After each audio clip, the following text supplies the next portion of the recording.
Welcome to it's UTV. నేను మీ నాగరాజ్ బైర్శెట్టిని. తాడిపత్రిలో ఉన్నది తాలిబాన్ నాయకుడా? అక్కడ ప్రజాస్వామ్యం అన్న మాటే వినిపించకూడదా? పోలీసులు కూడా చేతులు ఎత్తేశారా? కోర్టు ఆదేశాలు అసలే అమలు కావా? ఎస్, వీటన్నిటినీ కూడా అవుననే సమాధానం చెప్తున్నారు తాడిపత్రి మాజీ ఎమ్మెల్యే కేతిరెడ్డి పెద్దారెడ్డి గారు. అసలు ఎందుకు కేతిరెడ్డి పెద్దారెడ్డి గారు ఇంతటి వ్యాఖ్యలు చేశారు? అసలు ఏంటి అన్న పూర్తి వివరాలు తెలుసుకోవడానికి ఇప్పుడు నేను తిమ్మంపల్లికి వచ్చాను. ఆయన తిమ్మంపల్లికే పరిమితం చేశారు. ఎన్నిసార్లు తాడిపత్రికి వెళ్ళాలని చూసినా పోలీసులు అడ్డగిస్తూనే ఉన్నారు. ఆయన కోర్టులకు వెళ్ళడం, కోర్టు నుంచి తాడిపత్రులకు వెళ్ళడానికి ఆయన ఆదేశాలు తీసుకోవడం, ఇక్కడికి వచ్చిన తర్వాత పోలీసులు ఆదేశాలు అమలు చేయకుండా తాడిపత్రికి వెళ్లకుండా అడ్డుకోవడం, ఈ పరంపరలో అసలు ఏం జరుగుతోంది అని తెలుసుకోవడానికే పెద్దారెడ్డి గారి స్వగ్రామమైన తిమ్మంపల్లికి నేను వచ్చాను. తిమ్మంపల్లి ఆయన ఇంటి వద్దే ఉన్నాను. ప్రస్తుతం పెద్దారెడ్డి గారు చాలా శాంతియుతంగా ప్రశాంతంగా ఈ వేప చెట్టు కింద నిలబడుకొని ఉన్నారు. ఆయనతో మాట్లాడిన తర్వాత ఆయనతో ఇంటర్వ్యూ చేసి పూర్తి వివరాలు కూడా మన యూటీవీ వీక్షకుల కోసము అందించే ఏర్పాటైతే నేను చేస్తాను. అన్నా నమస్తే. నా పెద్దాడనా బాగున్నారు కదా?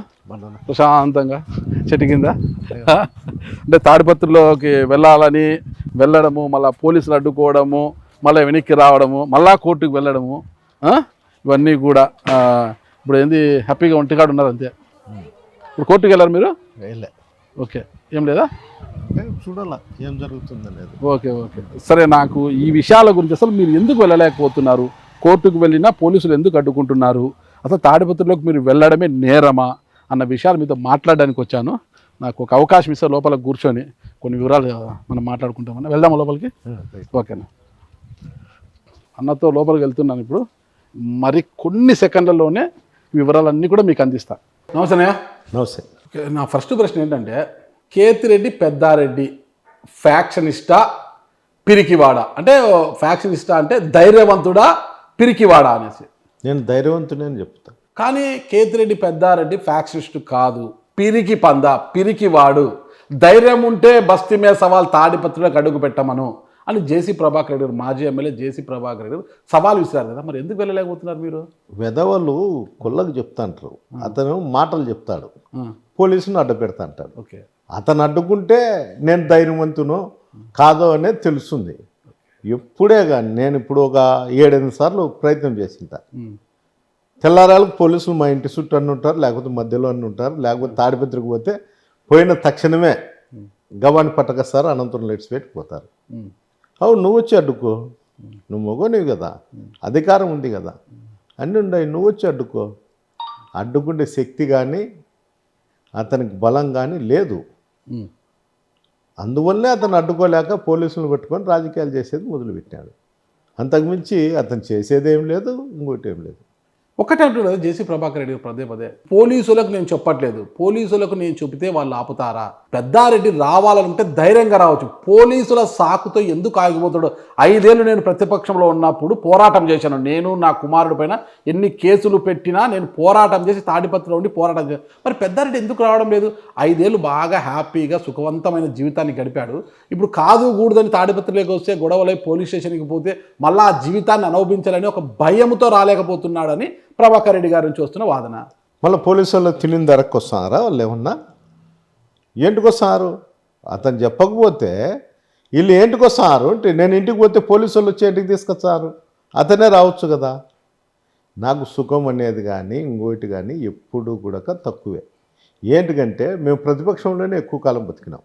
రాజశేఖర్ గారు ఉన్నప్పుడు 4 ఏళ్ళే ఉన్నాం గవర్నమెంట్లో, ఈ 5 ఏళ్లలో నేను గవర్నమెంట్లో ఉన్నాను. ప్రతిసారి అంటే నేను దాదాపు 85-86 నుండి ఈ రోజు ఉడక మేము ఎప్పుడు ప్రతిపక్షంలో యుద్ధం చేసేవాళ్ళమే. ఎప్పుడు మాకు ప్రతిపక్షం చేయడం లేదు, అస్త్ర సన్యాసం చేశారంటున్నారు కదా. ఎవరు చెప్తాంటారు? ఎవడి గుద్ది వాడు చెప్తాంటారు.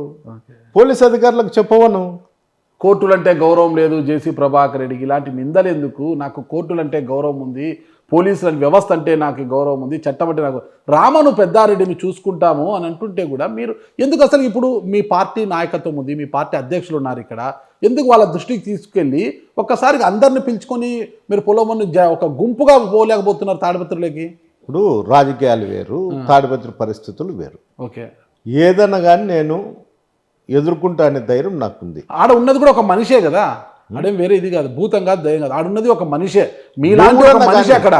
ఎవడన్నా కానీ నేను పోతా అంటే పోలీసులు అడ్డుకున్నారు కానీ ఇంతవరకు నన్ను అతను వచ్చి ఎప్పుడు అడ్డుకోలేదే. మీరు ఒక సమూహంగా రండి, మీ పార్టీ నాయకులు. సమూహం అవసరం లేదు. ఎందుకు అవసరం లేదు? ఏం అవసరం ఉంది? మీరు తాడిపత్రులకు పోవాలి, మిమ్మల్ని నమ్మి గతంలో గెలిపించిన ప్రజలు కావచ్చు, ఇప్పుడు మిమ్మల్ని నమ్మి ఓట్లేసిన ప్రజల కోసం కావచ్చు, వెళ్ళాలి, నేను వాళ్ళకు అండగా నిలబడాలి, పార్టీ కార్యక్రమాలు చేయాలని మీకు మనసులో ఉంటే పార్టీ క్యాడర్తో మాట్లాడి జిల్లా పార్టీ నాయకత్వంతో వెళ్ళొచ్చు కదా. మొన్న చంద్రబాబు రికాలు వచ్చే కాన్ఫరెన్స్లో అందరూ వచ్చినారు, మీటింగ్ కండక్ట్ చేసినారు, మా కోడలుగులకు వచ్చింది, పోలీస్ అధికారులు వచ్చి తీసుకుపోయినారు, నన్ను కూడా ఇక్కడ అవసరం చేసినారు. కరెక్ట్. ఇవన్నీ ఏంటి జరుగుతుంటాయి? రీకాల్ మోడ్లో వచ్చి మీటింగ్ పెట్టడం కాదు, మీతో కలిసి మిమ్మల్ని తీసుకొని వెళ్ళొచ్చు కదా. అడ్డుకోగలరా పోలీసులు? అనుకునే కదా ఊరుకుంటా అనేది. ఎవరు వచ్చినా వాళ్ళు అడ్డుకుంటున్నారు. అడ్డుకోకుండా ఏం, పోలీస్ అధికారులు అధికారం ఉంది కాబట్టి వాళ్ళు అడ్డుకోమంటే అడ్డుకుంటున్నారు. లేకపోతే ఆ రోజు నేను కూడా ఆ విధంగా ఆలోచన చేసిందంటే ప్రభాకర్ రెడ్డి కూడా ఎన్ని రోజులు ఉందో, ఎన్ని టైంలు ఉందో అతనికి కూడా తెలిసిందు. అయినా కూడా పిరికి పొందా కరోనా పోయేంత వరకు తాడిపత్రులు అడుగు పెట్టలే. అది ఎవరు ఇంతవరకు ఆలోచన చేయడం లేదు, వాళ్ళ కార్యకర్తలు కానీ నాయకులు కానీ. మేము ఏమనలేదు ఆ రోజుల్లో కాబట్టే ప్రభాకర్ రెడ్డి అనేవాడు వాళ్ళ కార్యకర్తలకు వాళ్ళ నాయకులకు అవసరం లేదు. ఆ రోజు మేము ఎవరిని కార్యకర్తలను మిగతా వాళ్ళ జోలికి పోలేదు కాబట్టే వాళ్ళకి ఆ లీడర్ మీద ఆధారపడాల్సిన అవసరం లేకపోయింది. అది అప్పుడు కూడా మేము ఇట్లే పోయింటే ప్రభాకర్ రెడ్డి ఎన్ని రోజులకు వచ్చిందో అతనికే తెలిసింది. ఆ రోజు అధికారం ఉన్నప్పుడు దమ్ముగా కాళ్ళు వేసుకొని జనాలు వేసుకొని వాళ్ళ ఇంటికి వెళ్ళిన మీరు ఈ రోజు అదే దమ్ముగా ఎందుకు తాడిపత్రి మీ ఊరు కదా, తాడిపత్రులకు వెళ్ళలేకపోతున్నారు? వెళ్ళలేకపోతా అంటే పోలీసులు వచ్చి అడ్డపడతా అంటే ఎవరేం చేస్తారు? నేనే కాదు, మంచి మంచి మహానుభావులు పోలేకుండా పోలీసులు. జిల్లాలో ఎవరికి లేదు కదా, జిల్లాలో ఎవరికి రాని ఇబ్బంది తాడిపత్రిలోనే ఎందుకు వస్తుంది? ఏదో ప్రశాంతంగా ఉన్నాను, ఎందుకులే గొడవలు గట్రా, ఏదో అట్లా పోయినాము, పోలీసుల పేరు చెప్పుకొని వెనక్కి వచ్చేసినామని ఒక డ్రామా ఆడుతున్నారు తప్పితే నిజంగా దమ్ము ఉంటే రామ్ అనేది అంటున్నారు వాళ్ళు.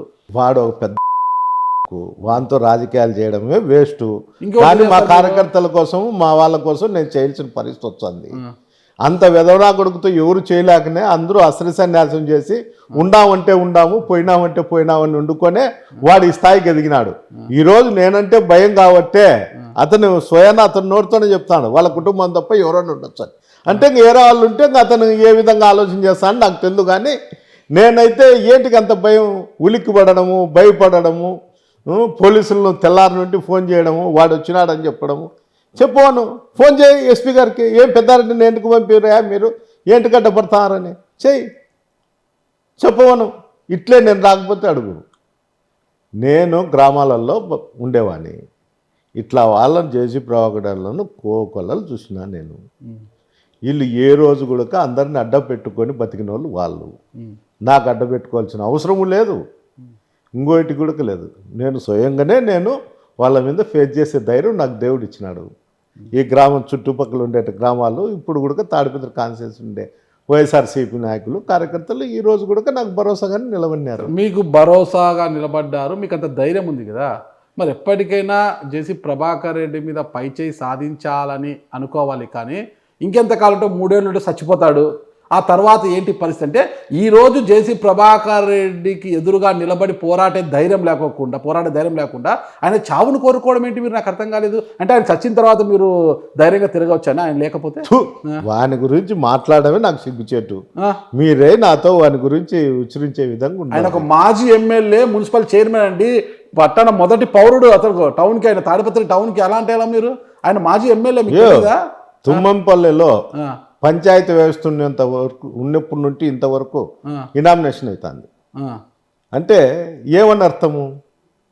వాడు ఎట్లయితే ఆడు భయపడించుకొని అంగళ్ళ మూసేసి ఇంకోటి చేసి పోటీ చేసిన వాళ్ళు కూడా ఇట్లాంటి విధవలతో ఏంటి మనకు సమస్యలు అనుకోబట్టే వాడు చేయనాడు. ఫస్ట్ సారి నేను అక్కడ పోయిన తర్వాతనే ప్రజాస్వామ్యంగా పద్ధతిలో ఎలక్షన్ జరిపితేనే నాకు 16 వానికి 18 వచ్చినాయి. ఓకే, వాడు జరుపుకొని ఈరోజు జరుపుకొని మళ్ళా కావాలంటే ప్రజాస్వామ్యం చేతగానోడు బెదిరించుకోవాలా, పోలీసులను అడ్డ పెట్టుకోవాలా, చేసుకోవాలా తప్ప రెండోది ఏం లేదు. పోలీసు వాళ్ళు ఎంటుకొచ్చారయా, ఈడు ఏడ్చకపోతే ఈయన కొడుకు పోయాడు లోకేష్కు చంద్రబాబు కాళ్ళు పట్టుకొని ఏడ్చాడు. మా వింద 100 కేసులు ఉన్నాయి, 50 కేసులు ఉన్నాయని. వాళ్ళు కూడా చంద్రబాబు నాయుడు కానీ లోకేష్ కానీ ఆలోచన చేయడంలే. ఏంటి ఉన్నాయిరా ఈ 100 కేసులు, ఏం చేసినాడు, పార్టీ కోసం చేసినాడా, ఏంటి కోసం? వాడు దొంగతనాలు చేసినాడు. BS3 BS4 లారీల కోసము ఏడాడ కొట్టుకొని వచ్చిన దాని కోసం కేసులలో పెట్టినారు. ఈడీ ఇచ్చింది, CBI ఇచ్చింది. తాడిపత్రి చరిత్రలో ఎప్పుడు రాలే. ఇవే కదా గతంలో మీరు వాళ్ళ ఇంటి మీదకి వెళ్ళడము, గుంపుని వేసుకొని వాళ్ళ ఇంట్లో లేనప్పుడు అదొక తప్పు అయితే, BS16 మాటన BS4 ఇంజన్లను వినియోగిస్తున్నారు అనేది అది క్రైమ్ అనేసి దాని మీద కేసు పెట్టారు. ఆ కేసు అరెస్ట్ అయ్యారైనా. అరెస్ట్ అయ్యి వస్తూ ఉంటే మళ్ళీ ఆ రోజులు పోలీసుల్ని మీ పరిసరాల శివారు ప్రాంతాలకు పంపించి ఆడ అడ్డుకొని ఒక CIని ఏదో తోశాడు అనేసి అతనితో మళ్ళీ SC ST కేసు పెట్టించి మళ్ళీ అరెస్ట్ చేయించి మళ్ళీ టౌన్లోకి రానికోకుండా చేశారు. మీరు త్రిశూల్ భూములపైన కేసులు పెట్టారు. మీరు వారిపైన సాధించలేదంటారు గతంలో? ఇవన్నీ తప్పు కాదంటారా? అంటే దొంగతనం చేయడం మంచి పద్ధతి అంటావా? ఓకే, అంతవరకు మంచి పద్ధతి అంటావా? దొంగతనము ఎప్పుడు కూడా చట్ట వ్యతిరేకమే, దొంగతనాలు చేయకూడదు. అది దొంగతనం. BS3 BS4 ఏ చట్టంలో ఏముందో నువ్వే చెప్పు, నాకు తెలుసు. నాకు చదువు లేదులే, నువ్వు పెద్ద మేధావి కదా. ఆయన తరపున నువ్వు వకీల్తా తీసుకుంటాడు. చేయొచ్చా, ఎవరి తరపున వకాల్తా తీసుకోవడం చేయొచ్చా అనేది చెప్పు. చేయకూడదు మళ్ళా చేయకూడదు కాబట్టి జేసీ ప్రభాకర్ రెడ్డి గారిని తాడిపత్రికి దూరం చేయలేదంటారా? అనవసరంగా SC ST కేసు పెట్టించలేదంటారా? మీరు త్రిశూల్ భూములు ఎప్పటి నుంచో సాగుతున్న త్రిశూల్ భూముల పైన కేసులు పెట్టించి 100 కోట్ల జరిమానా వేయించలేదంటారా? త్రిశూల్ భూములు అనేటివి ఒక ఫ్యాక్టరీ పెట్టి ఫ్యాక్టరీలో చుట్టుపక్కల వాళ్ళకందరికీ ఉపాధి కల్పిస్తాము అనేది అది తీసుకోవడం జరిగింది. అది తీసుకోవడం ఏమి వీళ్ళ పేర్లతో ఏం లేవు. వాళ్ళ ఇంట్లో వంటోడు, డ్రైవరు, ఈడోడు, నానాకోళ్ళ పేర్లతో ఉన్నాయి. దానిపైన నాకే ఎలాంటి సంబంధం ఉంటుంది? ఎవరో పిటిషన్ వేశారు, అవన్నీ వచ్చినాయి, క్లోజ్ అయింది. క్లోజ్ అయినప్పుడు మేము కూడా మైనింగ్ అధికారులతో వాళ్ళకి తెలియదు కోర్టు ఆర్డర్ వచ్చింది, దాని మీద ఏంటి ఏం సాధించారు? మీరు 100 కోట్ల జరిమానా వేయించారు, ఒక్క రూపాయిని వసూలు చేయగలిగారా? అది నాకు సంబంధం లేని విషయం. మీ పార్టీనే కదా అధికారంలో ఉంది. పార్టీకి దానికి పార్టీ ఉంటే దొంగతనాలు దోపిడీ అధికారంలో ఉంది, మీ ప్రభుత్వమే కదా అప్పుడు. అధికారం ఉంటే అధికారం అడ్డం పెట్టుకొని ఇట్లాంటి చేష్టలు చేయమని చెప్తారా? వాళ్ళకి ఎందుకు ఫైన్తోనే ఆపేశారు? ఎందుకు వసూలు చేయలేకపోయారు? మీరు అధికారంలో ఉండి కూడా, మీ పార్టీ ఆ రోజు ప్రభుత్వంలో ఉండి కూడా, మీరు ప్రభుత్వంలో ఉండి కూడా ఎందుకు చేయలేకపోయారు? వాళ్ళు ఎవరి కాళ్ళు పట్టుకున్నారు అది అడగల. నువ్వు ఎప్పుడన్నా దివాగడినో ప్రవాగడినో ఎవరి కాళ్ళు పట్టుకుంటే మీకు అది నిలబడింది అని అడగల. నన్ను కాదు అడగాల్సినది.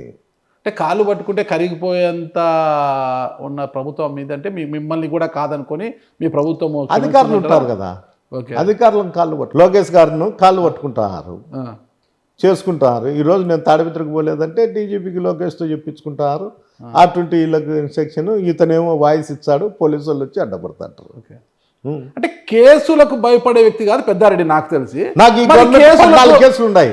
మరి అదే కేసు అవుతుంది ఎదిరించి ఒకసారి సమూహంగా లోపలికి వెళ్ళండి మీ క్యాడర్తో అంతా కూడా. నేను సమూహంగా వెళ్ళేదానికి ఇది ఏమి ద్వాపరయోగం కాదు. కమ్యూనికేషన్ లేకుండా పోలీసు వాళ్ళు ఊరికి 2-3 కానిస్టేబుల్ ఉంటారు. వాళ్ళు పర్యవేక్షణలో గ్రామంలో ఏం జరుగుతుందని చూస్తారు. వాళ్ళు అధికారులకు ఫోన్ కొడతారు, వాళ్ళు వచ్చి దారులలో ఉంటారు. సమూహంగా పోలేక కాదు, అతను ఏందో నన్ను వచ్చి పొడిచాడు, యుద్ధం చేస్తాడు అనేది. అతను యుద్ధం చేసేది అన్నీ నేను చూసే అన్ని సాలై ఇటుకుండా. ఇక్కడ మీరు అస్త్ర సన్యాసం చేసి జమ్మలమడుగు ఎమ్మెల్యే మీ బంధువైన ఆదినారాయణ రెడ్డిని రెచ్చగొట్టేసి ఆయన యుద్ధానికి దింపుతున్నారు జేసీ ప్రభాకర్ రెడ్డి పైన. నాను ఒకరిని రెచ్చగొట్టి పంపించాల్సిన అవసరం లేదు. కకృతి. జేసీ ప్రభాకర్ రెడ్డి అనేవాడు చుట్టుపక్కల ఏమున్నా మా ఫ్యాక్టరీలోకి వచ్చాయి, అవన్నీ నేనే దోసుకోవాలా, నేనే ఉండాలా. వాళ్ళ ఆటో గద్వాల్లో దొంగతనాలు చేస్తా ఆడ తరిమింటే ఇటుకు వచ్చిన వాళ్ళు వాళ్ళు. అప్పుడు మీరు గద్వాల్లో ఉంటారా? నేను లేను. చరిత్రలు చెప్తాంటారు. ఏ చరిత్ర ఉంది నాకు చెప్పండి. అది వాళ్ళ బంధువులు చెప్తాంటారు. ఎవరు వాళ్ళ బంధువులు? పేర్లు చెప్పండి. ఏమి వాళ్ళ దగ్గర ఇప్పుడు వాళ్ళ పార్టీలో ఉన్నాడు చిత్తరంజన్ రెడ్డిని అడగండి, చెప్తాడు. మేము పూర్వం మాది దివాకర్ రెడ్డి చెప్పినాడు. దివాకర్ రెడ్డే మాది గద్వాలని దివాకర్ రెడ్డే చెప్పి వాళ్ళు గద్వాలని చెప్పాడు కానీ దొంగతనాల గురించి చెప్పలేదు. దొంగతనాలని మీరెందుకు బుర్ద చల్లుతారు మళ్ళీ అనవసరంగా? గద్వాలు ఏం బిక్కుతున్నారు ఇల్లాడా? అవునండి, వాళ్ళ సంస్థానం ఉంటుంది అక్కడ. వాళ్ళ ఉంటారు, ఏం సంస్థానం పెరిగింటారు, అక్కడ వచ్చింటారు. ఎక్కడన్నా కానీ నేను తిమ్మంపల్లి ఇడిచే ఏడన్నా చేరితే ఇక్కడ ఉండే ఆస్తులు అమ్మకపోయి ఆడ ఆస్తులు కొంటాం. వాస్తవం అది. అవును, వాళ్ళు గద్వాళ్ళు అమ్మకొచ్చి తాడిపత్రులు జుట్టూరులో కొనుక్కోవాల్సిన అవసరం వచ్చింది. ఇప్పుడు మీరు తిమ్మంపల్లి కదా, హైదరాబాద్ లో ఫ్యామిలీ ఉంటారు. మీరు అంటే మీరు మీ కుమారులు అంతా ఆడుంటారు కదా. మళ్ళా మాకు పని అంటే వాళ్ళ వ్యాపారాలు వాళ్ళకంతా వాళ్ళు చేస్తుంటారు. అట్లే అక్కడి నుంచి వాళ్ళు కూడా ఆ రోజు ఇక్కడికి వచ్చిండొచ్చు కదా గద్వాల నుంచి. ఏంటికి వస్తారు? బతుకోవడానికి కావచ్చు, లారీలు పెట్టుకోవచ్చు. ఇటుకు వచ్చి బతకాల్సిన అవసరం లేదు. తెలంగాణ దగ్గర అక్కడ దండిగా ఫ్యాక్టరీ అప్పుడు ఇంకా విడిపోలేదు. ఉమ్మడి రాష్ట్రంలోనే ఆడ ఉండొచ్చు కదా. ఇప్పుడు తాడిపత్రికి రావాలంటే 300 కిలోమీటర్లు రావాలా, ఆడికైతే 250 200 కిలోమీటర్లు. అక్కడ వాళ్ళ లోకల్ అయితే అక్కడ పరిచయాలు అక్కడ ఉంటాయి, అక్కడ బతికే దానికి సులభంగా ఉంటుంది. కానీ ఏడ వలస వచ్చి ఇక్కడ వచ్చి బతకాల్సిన అవసరం ఏం లేదు కదా. ఈరోజు అంటే ఆ ఏరియాలో ఉంటే వీళ్ళ నైజం తెలుస్తుందనే దానితోనే బయటికి తరిమినారు వాళ్ళు. ఈరోజు మిమ్మల్ని నియోజకవర్గానికి రానికోకుండా అడ్డుకుంటున్నారు కదా. అంటే ఆ రోజు నేను చేసిన తప్పులు ఇవి కదా, అందువల్ల ఇలా జరుగుతున్నాను ఏమన్నా పశ్చాత్తాపం ఉందా మీకు? నేను తప్పు చేసింటే పశ్చాత్తాపం. ఇంటికాడికి వెళ్ళడం తప్పు కదా, ఇంట్లో మగవాళ్ళు లేనప్పుడు మందిని వేసుకొని ఇంటి మీదకి వెళ్ళడము, ఆయన కుర్చీలో కూర్చోవడము, ఇది తప్పు కదా అని ఏమన్నా కనీసము ఇంట్లోకి వచ్చి కూర్చోకుండా నిలబడి ఉంటారు. నేనేమన్నా వాళ్ళ లేనప్పుడు ఇంట్లోకి వెళ్ళి నాకు ఎట్లా తెలుస్తుంది? ఏదో పరిష్కారం కోసం కూడా వెళ్ళినప్పుడు గెస్ట్ వాళ్ళు ఆహ్వానించి కూర్చోండి అంటేనే కూర్చోవడం, అది మన సాంప్రదాయము, మన సంస్కారం కదా. మీరు వాళ్ళ ఇంట్లోకి వెళ్ళి ఎలా కూర్చుంటారు? సరే అంటే వాళ్ళు కూర్చోనేంత వరకు నిలబడుకొని ఉండాలి కదా. అది వాళ్ళ ఇంటికి మనం వెళ్ళినప్పుడు, నేను మీ ఇంటికి వచ్చాను, లోపల గంటలు లోపల ఉంటా, వచ్చేంత నిలబడుకోవాలి నేను. అదెట్లయితుందయా? అదెట్లయితుంది? వాళ్ళ ఇంటికి వెళ్ళి మనం దౌర్జన్యంగా కూర్చుంటే అది దౌర్జన్యం కాదు, కూర్చోవడం దౌర్జన్యం ఎట్లయితుందయా? అది వాళ్ళ ఆయన కూర్చోలో కూర్చోవడం ఏంటి? ఆడైనా కూర్చోవచ్చు, కూర్చోవాలనుకునేటప్పుడు పవర్ ఉంటే ఏమైనా చేస్తారు, ఏ కూర్చోలైనా కూర్చోంటారు కాదు. మేము వాళ్ళకన్నా పెద్ద రేట్లు అనుకొని కూర్చుంటారు. ఇద్దరు రేట్లే, పెద్ద రేట్లు ఎట్లా అవుతారు? అంటే ఏ విధంగా అవుతారు? మంది మార్బలంలో అవుతారా, ఆర్థికంగా అవుతారా, ఆర్థికంగా అవుతారా? రెండు సమానమే కదా, ఇద్దరు సమానమే అనుకోవచ్చు కదా. అనుకోవచ్చు, పెద్ద రేట్లు సమానం కావచ్చు, కూర్చుండేకవుతుంది. అదే అంటే వాళ్ళు ఎదురుగా కూర్చోదు తప్పేం కాదు. అంటే నేను ఎవరి దగ్గర కాళ్ళు పట్టుకోలేకున్నా, నేను ఎవరిని కాళ్ళు పట్టుకోలేదు. వాళ్ళు పట్టుకునేది మీరు చూసారా? వాళ్ళు పట్టుకునేది మీరు అందరూ వాళ్ళ కార్యకర్తల నాయకులే చెప్తారు. ఓకే అన్న కాళ్ళు పట్టుకుంటారు, అన్న లోపలికి పోయి బయటకు వచ్చి మాట్లాడతారు. ఎవరు కాళ్ళు పట్టుకుంటారు? అది నాకెట్లా చెప్తుంది? మీరు తాడిపత్రి నీకు చాలా మంది పరిచయం, ఇంత చెప్పిన అది చెప్పరు, ఎవరు కాళ్ళు పట్టుకుంటారు అనేసి. అడుగుయా వాళ్ళకి లీడర్లను, నీకు పరిచయం ఉన్నారు కదా, ఫోన్ చేసి. పరిచయమే ఇంత చెప్పిన వాళ్ళు లీడర్లు అది చెప్పరు, ఎవరు కాళ్ళు పట్టుకుంటారు అని చెప్పలేదా? చెప్తాను కదా, ఎవరు కాళ్ళు పట్టుకుంటారు? చంద్రబాబు నాయుడు, లోకేష్ కాళ్ళు పట్టుకుంటారు. వాళ్ళు ఎప్పుడు తాడిపత్రి వదిలిపెట్టి ఆయన ఇక్కడే ఉంటాడు 24 గంటలు. ఎప్పుడు అమరావతి ఒక మెసెంజర్ నాడు పెట్టింటాడు కొడుకును. అసలు తాడిపత్రికి ఎమ్మెల్యే అనేవాడే లేకపోతే ఇంకా ఏందిందాడా? నేను ధైర్యవంతునో కాదో సెకండరీ, అది ఇడిచిపెట్టు. అది జరిగేటప్పుడు జరుగుతుంది, ఉండేటప్పుడు ఉంటుంది. నేను ధైర్యవంతునో కాదో ఆ రోజు ఏదన్నా జరిగినప్పుడు ఇది మామూలే. ఇప్పుడు మీరు ఎమ్మెల్యే కాదు చెప్పేది, కొడుకుని ఆడికి పంపించి ఏడ్చుకుంటా, అది కర్మనా? అవసరమా? నా ఒక్కని కోసం అడ్డం వేసుకునే దానికోసము ఇన్ని పడిగాపులు పడేదానికి అవసరమా? ధైర్యంగా నేను నిన్ను ఇడిచిపెట్టినా, నువ్వు అరుచుకుంటా అన్నావు, కేకలేచ్చు అన్నావు, బజార్లో కొల్లేడుతా అన్నావు, నిన్ను ఎవడన్నా పట్టించుకున్నారా? అట్లా వదిలేయి. ఎవరంతా వాళ్ళు రాజకీయాలు చేస్తుంటాం. ఒకవేళ నీకు నా ఇంత కొట్లాడాల్సిన అవసరం వచ్చినప్పుడు కొట్లాడు, నిన్నే ఓకే కొట్లాడాలి, యుద్ధం చేయాలి, యుద్ధంలో ఎవరు కానీ చావును కోరుకోవడం తప్పు కాదంటారా? అంటే వయసు మీరినాక ఏదంటే అది మాట్లాడడం తప్పు కాదా? కానీ వయసు మీరితే చనిపోవాలనుకుంటారు మీరు, ఏం ఉండాలి? మంచంలో పడితే వాళ్ళ ఇంట్లో పిల్లలు అందరూ ఇబ్బంది చేయడానికి వాళ్ళ భార్య పిల్లలు ఉన్నారు, మీకెందుకు వచ్చింది బాధ? అవి చూడలేకనే అందరూ వచ్చి చెప్తారు. బాధపడాల్సింది వాళ్ళ భార్య బిడ్డలు మంచంలో పడితే అయ్యో మేము సేవలు చేయాలనే, ఏంటి ఇతను ఇట్లా అయిపోయాడు అనేసి. వాళ్ళకి లేని బాధ మీకెందుకు పాపం? అసలు జేసీ ప్రభాకర్ రెడ్డి తాడిపత్రులు లేకపోతే మీకు తిరుగుండదని అనుకుంటున్నారా? కేతిరెడ్డి ఫ్యామిలీకి ఇక తిరుగుండదు. రాజకీయాల్లో ఎవరు లేకపోయినా, ఎవరు ఉన్నా రాజకీయాల్లో ప్రత్యర్థి అనేవాడు ఉంటాడు. దాని గురించి పెద్ద భ్రమపడాల్సిన అవసరం లేదు. నేనేం మూర్ఖుని కాదు, ప్రభాకర్ రెడ్డి మాత్రమే నేను మూర్ఖుని కాదు. పెద్దారెడ్డి లేకపోతే ఎవరన్నా ఉంటే రాజకీయాలు చేయండి. నేను ఉన్నా లేకపోయినా ఎవరో ఒకరు ఉత్సాహనే ఉంటారు, పుడతానే ఉంటారు, అంతే కదా. దాని గురించి మీరు ఉన్నా లేకపోయినా ఎవరో ఒకరు వస్తుంటారు కదా.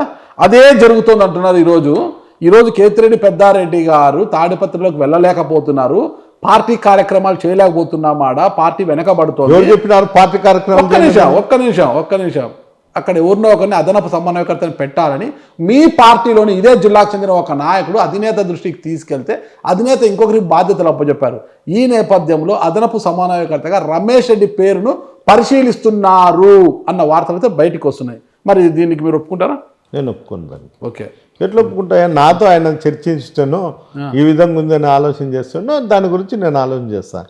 పక్కన సవాళ్ళు వచ్చి ఉంటాయి. జగన్మోహన్ రెడ్డి గారు ఎప్పుడు కూడా అభ్యర్థులతో వాళ్ళతో సంప్రదించి మాట్లాడరు కదా, ఆయన తీసుకున్న నిర్ణయం ఒకటే, ఆయన నిర్ణయాన్ని అమలు చేయడం తప్పితే మీతో డిస్కస్ చేయడు కదా ఆయన నిర్ణయం తీసుకున్న రోజు నువ్వు నన్ను అడుగు, నేను మాట్లాడతా. ఓకే, ఇప్పుడు నిర్ణయం తీసుకోలేదు కదా, దాని గురించి అవసరం లేని సబ్జెక్టు.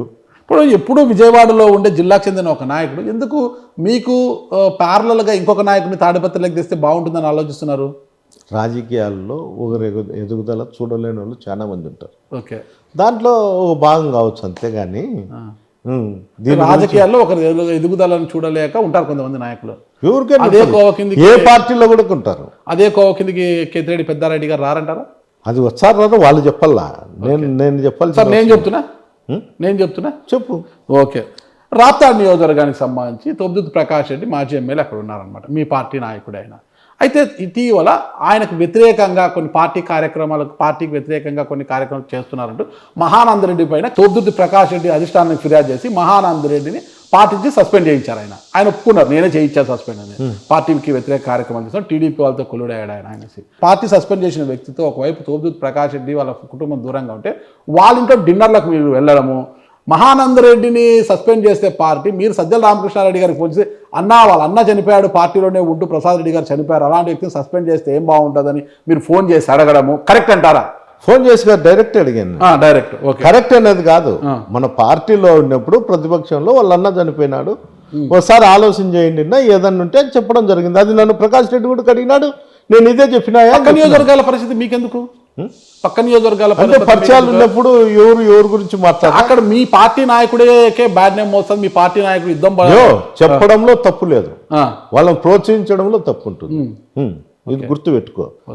ఒక లీడర్ కానీ, ఒక రాష్ట్ర కార్యదర్శికి కానీ, సలహాదారునికి కానీ, ఎవరికన్నా కానీ మనం చెప్పడంలో తప్పు లేదు, ప్రోత్సహించడం తప్పు. నేను ప్రోత్సహించలేదే ఎవరిని. అంటే నన్ను తెలుగుదేశం వాళ్ళు పిలుచుంటారు, బీజేపీలు, సిపిఎం వాళ్ళు అందరూ పిలుచుంటారు, అందరు పెళ్ళిళ్ళకి పోతుంటాం, అందరి ఇళ్ళల్లో ఫోన్ చేస్తుంటాం. అంటే పార్టీ ఇంటి సస్పెండ్ చేయొచ్చానో ఇంకోరిని చేయొచ్చానో వాళ్ళ ఇంట్లోకి వచ్చి రావద్దని చెప్తారా? అది ఎక్కడ సంస్కృతి ఉంది? ఓకే, సస్పెండ్ ఎందుకు చేయడము, వాళ్ళన్న చనిపోయాడు అనేది ఓకే, అది మీ వ్యక్తి, అది వాళ్ళ వ్యక్తిగత విషయం, మన సంబంధం లేని. మరి వ్యక్తి వాళ్ళ ఇంటికి డిన్నర్కి ఎందుకు వెళ్ళారు మీరు? అది వాళ్ళని ఇబ్బంది పెట్టినట్లు కాదంటారా? ఎట్లయితుంది? ఎట్లయితే భోజనానికి పిలిచిపోయేదానికి వాళ్ళే మీరు రాజకీయాలు చేయండి అని మేము కూడా చెప్పింటాం కదా, ఏదన్నా ఉంటే కనుక పరిష్కారం చేసుకోండి అని. చెప్పుకోండి అంటుకుంటారు, ఎవరైనా కానీ చెప్పుకోండి అంటుకుంటారు. ఈ రాజకీయాల్లో ఒకరికొకరి సంబంధాలు దండిగా ఉంటాయి. అందరూ గ్రామీణ ప్రాంతాల నుండి వచ్చిన వాళ్ళే రాజకీయాల్లోకి, నాయకత్వం ఉండేవాళ్ళే. ఎవరన్నా కానీ భోజనాలకు పిలిచినా బంధుత్వాల్లో స్నేహమో ఇంకోటి ఉంటుంది.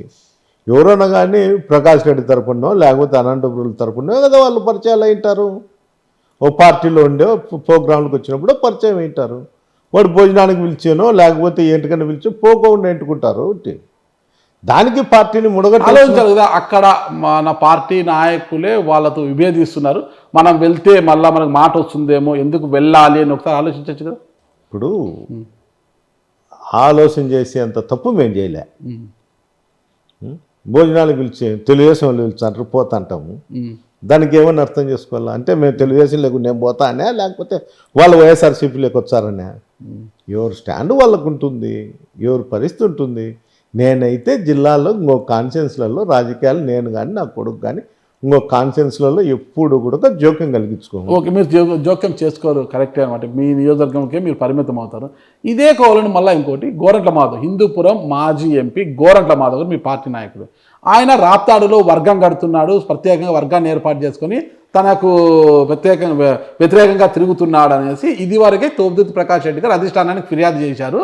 అధిష్టానం కూడా స్పందించి ఎవరు ఇన్వాల్వ్ కాదండి రాప్తాడులోకి, ప్రకాషే ఫైనల్ క్యాండిడేట్ ఆడన్నట్టుగా చెప్పారన్నమాట. ఇప్పుడు ఆ గోరంట్ల మాధవ్ని మళ్ళీ మీరు వెంట వేసుకొని తిరుగుతున్నారని అవతల వర్గం ఆరోపిస్తుంది కదా. మాధవ్ నేను ఎప్పుడు వెంటేసుకొని తిరగలేదే, అతను జైలుకు పోయినాము మాట్లాడినాము. నేను ఒకనే కాదు, జిల్లాలో ఉండేటువంటి అందరూ వచ్చినారు పార్టీ వాళ్ళు, నేను ఒకరిని పోయిండేదేం కాదు, మాట్లాడినారు. అతను కూడా ఎప్పుడన్నా వచ్చి అంటాడు, అతను కూడా ఒకప్పుడు మాజీ ఎంపీ కాబట్టి పార్టీలో ఉన్నాడు కాబట్టి వస్తా అంటాడు. మేమంతా మాజీలమే కదా, ఏం ప్రజెంట్ ఉన్నాము, ఏమన్నా మాట్లాడుతుంటారు, వచ్చా అంటారు, మాట్లాడతానికి తప్పు అనేది నేను ఎప్పుడు కూడా ఎవరన్నా కానీ మనం కుతంత్ర రాజకీయాలు చేస్తా అంటే ఇవన్నీ ఉంటాయి. మనసు ప్రశాంతంగా ఉండి ఎవరి పని వాడు చేసుకుంటా అంటే ఏం లేదు. కొంతమంది పని ఉండదు, అందరినీ గీకే పని ఉంటుంది, ఇట్లాంటివన్నీ వచ్చంటాయి. అంత నుంచి ఏరేదేం లేదు. అది నన్ను అడగాల్సిన వాళ్ళే జిల్లాలో అందరిని అడుగుతా అంటే ఎవరు ఏమి ఏం కథ అని తెలుస్తుంది. కానీ నేనైతే ఒక కాన్ఫరెన్స్లలో నేను పెట్టను. దానికి సంబంధం ఏముంది? ఎవరు లీగల్గా ఎవరు ఉంటే వాళ్ళు చేసుకుంటారు, పోతుంటారు. భోజనాలకు పోకూడదు, పెళ్ళిళ్ళకు పోకూడదు, ఎవరిని మాట్లాడకూడదు అంటే మా మనసుతో ఒప్పుకునేది కాదు. ఖచ్చితంగా మేము ఎవరు పిలిచినా ఎక్కడైనా నాకు ఏదన్నా కానీ ఉండాలంటే అది రాజకీయంగా కానీ ఇంకో విధంగా ఉండాలంటే ఈ రాష్ట్రంలో జేసీ కుటుంబం తప్ప వేరే వాళ్ళు ఎవరూ నాకు లేరు. మీ ప్రత్యర్థులు రాజకీయంగా ప్రత్యర్థి ఇంకా నేను వేరే వాళ్ళు ఎవరు పిలిచినా పోతంట, ఎవరున్నా కూడా ఉంటుంట. దీంట్లో ఏం ఆలోచన చేయాల్సిన అవసరం లేదు. పెద్దగా దీని ఏందో యుద్ధం చేస్తానట్లు ఏదో భూకంపం వచ్చి ఏదో జరిగిపోతుందని అంత ఆలోచన చేయాల్సిన అవసరం అయితే ఎవరికి లేదనేది నా అభిప్రాయం. నా అభిప్రాయం గురించి నేను చెప్తాను అంతే. తాడిపత్రి ప్రాంతంలో కేతిరెడ్డి పెద్దారెడ్డి అంటే ఒక ఫ్యాక్షనిస్ట్గానే చూస్తారు అంటారు గతంలో. సరే, అది నిదానంగా కనుమరుగైపోయింది, ఒక ధైర్యవంతుడు అని చూస్తారు. ఇటీవల జరుగుతున్న దాంట్లో చూస్తే పెద్దారెడ్డి ఎందుకు వెనకడుగు వేస్తున్నాడు? ఇటీవల అంటే 2019-24 మధ్య ఆయన ఒంటరి కావడమే దీనికి కారణమా? అంటే ఆ రోజు జేసీ కుటుంబాన్ని వ్యతిరేకించిన వారంతా కూడా పెద్దవడుగు సూర్యారెడ్డి కావచ్చు, రమేష్ రెడ్డి కావచ్చు, ఫయాజు, కాకర్ల రంగనాథ్, జగదీశ్వర్ రెడ్డి, ఎంఏ రంగారెడ్డి, పైలా నరసింహయ్య, బాంబాయి రమేష్, ఇంజనీరింగ్ కాలేజ్ రమేష్ రెడ్డి, వీళ్ళందరూ కూడా ఆ రోజు కేతిరెడ్డి పెద్దారెడ్డితో నడిచారు. ఆయన ఎమ్మెల్యే అయిన తర్వాత వాళ్ళకు పట్టుమని 10 రూపాయలు సాయం కూడా చేసింది లేదు, వాళ్ళని వేధించాడు తప్పితే ఈరోజు వాళ్ళందరూ కూడా విభేదించి దూరం అయిపోయారు. కాబట్టి పెద్దారెడ్డి ఒంటరి అయిపోయాడు, అందుకే తాడిపత్రిలోకి వెళ్ళలేకపోతున్నారు. ఈ రోజంతా వాళ్ళు కలిసి ఉండింటే ఈజీగా పెద్దారెడ్డి తాడిపత్రిలోకి వెళ్ళేవాడు కదా అన్నారు. నా వ్యక్తిగత విషయాల్లో వీళ్ళు ఎవరు తోడుపడలే.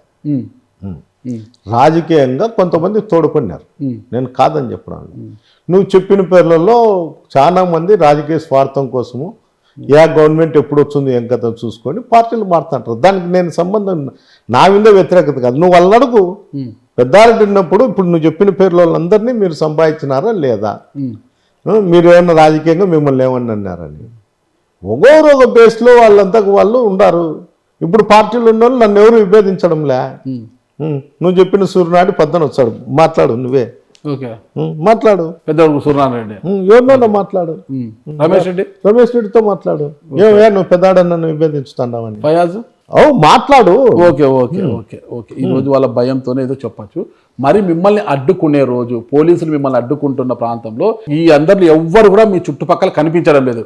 కనీసం మిమ్మల్ని స్వాగతించడానికి కూడా ఎవరు, వాళ్ళంతా టౌన్లోనే ఉంటున్నారు, ఎవ్వరు కూడా మీ వెంట రావడం లేదు. నేను నీకు చెప్తా, అవతలోడు ప్రతిరోజు టేపు తీసుకొని అందరికీ కొలుచాను. నా ఇంట్లో 6 సార్లు కొలిచినాను. ఇవన్నీ సమస్యలు ఉన్నాయి. మనం అక్కడ పోయి ఉంటే వాళ్ళు రాకపోతే మనం అడగల ఏంటికి రాలేదనేది. అందరూ నాతో సహకరిస్తున్నారు, ఎప్పుడు వస్తామని చెప్తున్నారు, అందరూ వస్తారు. నిన్న కూడా నేను మీటింగ్ నేనే కాల్ఫర్ చేసిన, అందరూ మీటింగ్లో ఉన్నారు. మా కోడలు పోయింది, మా కోడలు కూడా స్పీచ్ ఇచ్చింది. అయిన తర్వాత పోలీసు వాళ్ళు వచ్చి ప్రెజర్ పెడితే జిల్లా అధ్యక్షుడు అయినటువంటి అనంత వెంకటరావుడి పోమ్మా ఎట్లా స్పీచ్ ఇచ్చినావు, వీళ్ళు ప్రెజర్ చేస్తారు, పంపించడం జరిగింది.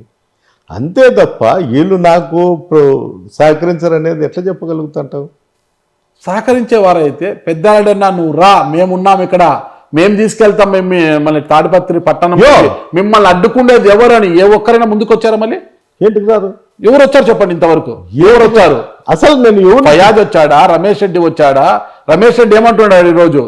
పెద్దారెడ్డికి టికెట్ ఇవ్వకపోతే నాకు ఇవ్వండి టికెట్ అంటున్నాడు అనమాట. మనసులో ఇప్పుడు నేను ఒకటి అడుగుతా, ఎవరు ఏ పార్టీలో అయినా ఎవరు అడిగే హక్కు వాళ్ళకు ఉంటుంది. నేను ఉండదని ఎవరికి చెప్పనే, అది లీడర్ బట్టి ఉంటుంది.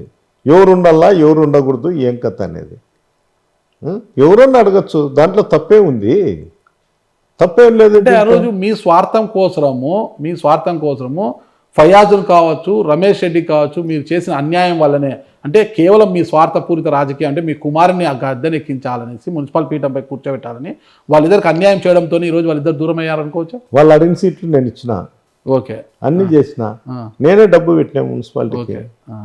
మరి ఆ రోజు ఫయాజుని కానీ రమేష్ రెడ్డిని కానీ మున్సిపల్ చైర్మన్గా అనౌన్స్ చేస్తుంటే మీకు ఇంకా స్థానాలు పెరిగేటివి, ముస్లిం ఓటర్ అది నేను కాదు చెప్పాల్సిందేది, అది లీడర్ చెప్పాలి, నా చేతిలో ఏముంటుంది. అంటే హర్ష మీ కుమారుడు కేతిరెడ్డి హర్షారెడ్డి మున్సిపల్ చైర్మన్ అభ్యర్థిని పార్టీ అధిష్టానం ప్రకటించిందా? మేము ప్రకటించినానా? మరి ఎవరు ప్రకటించారు?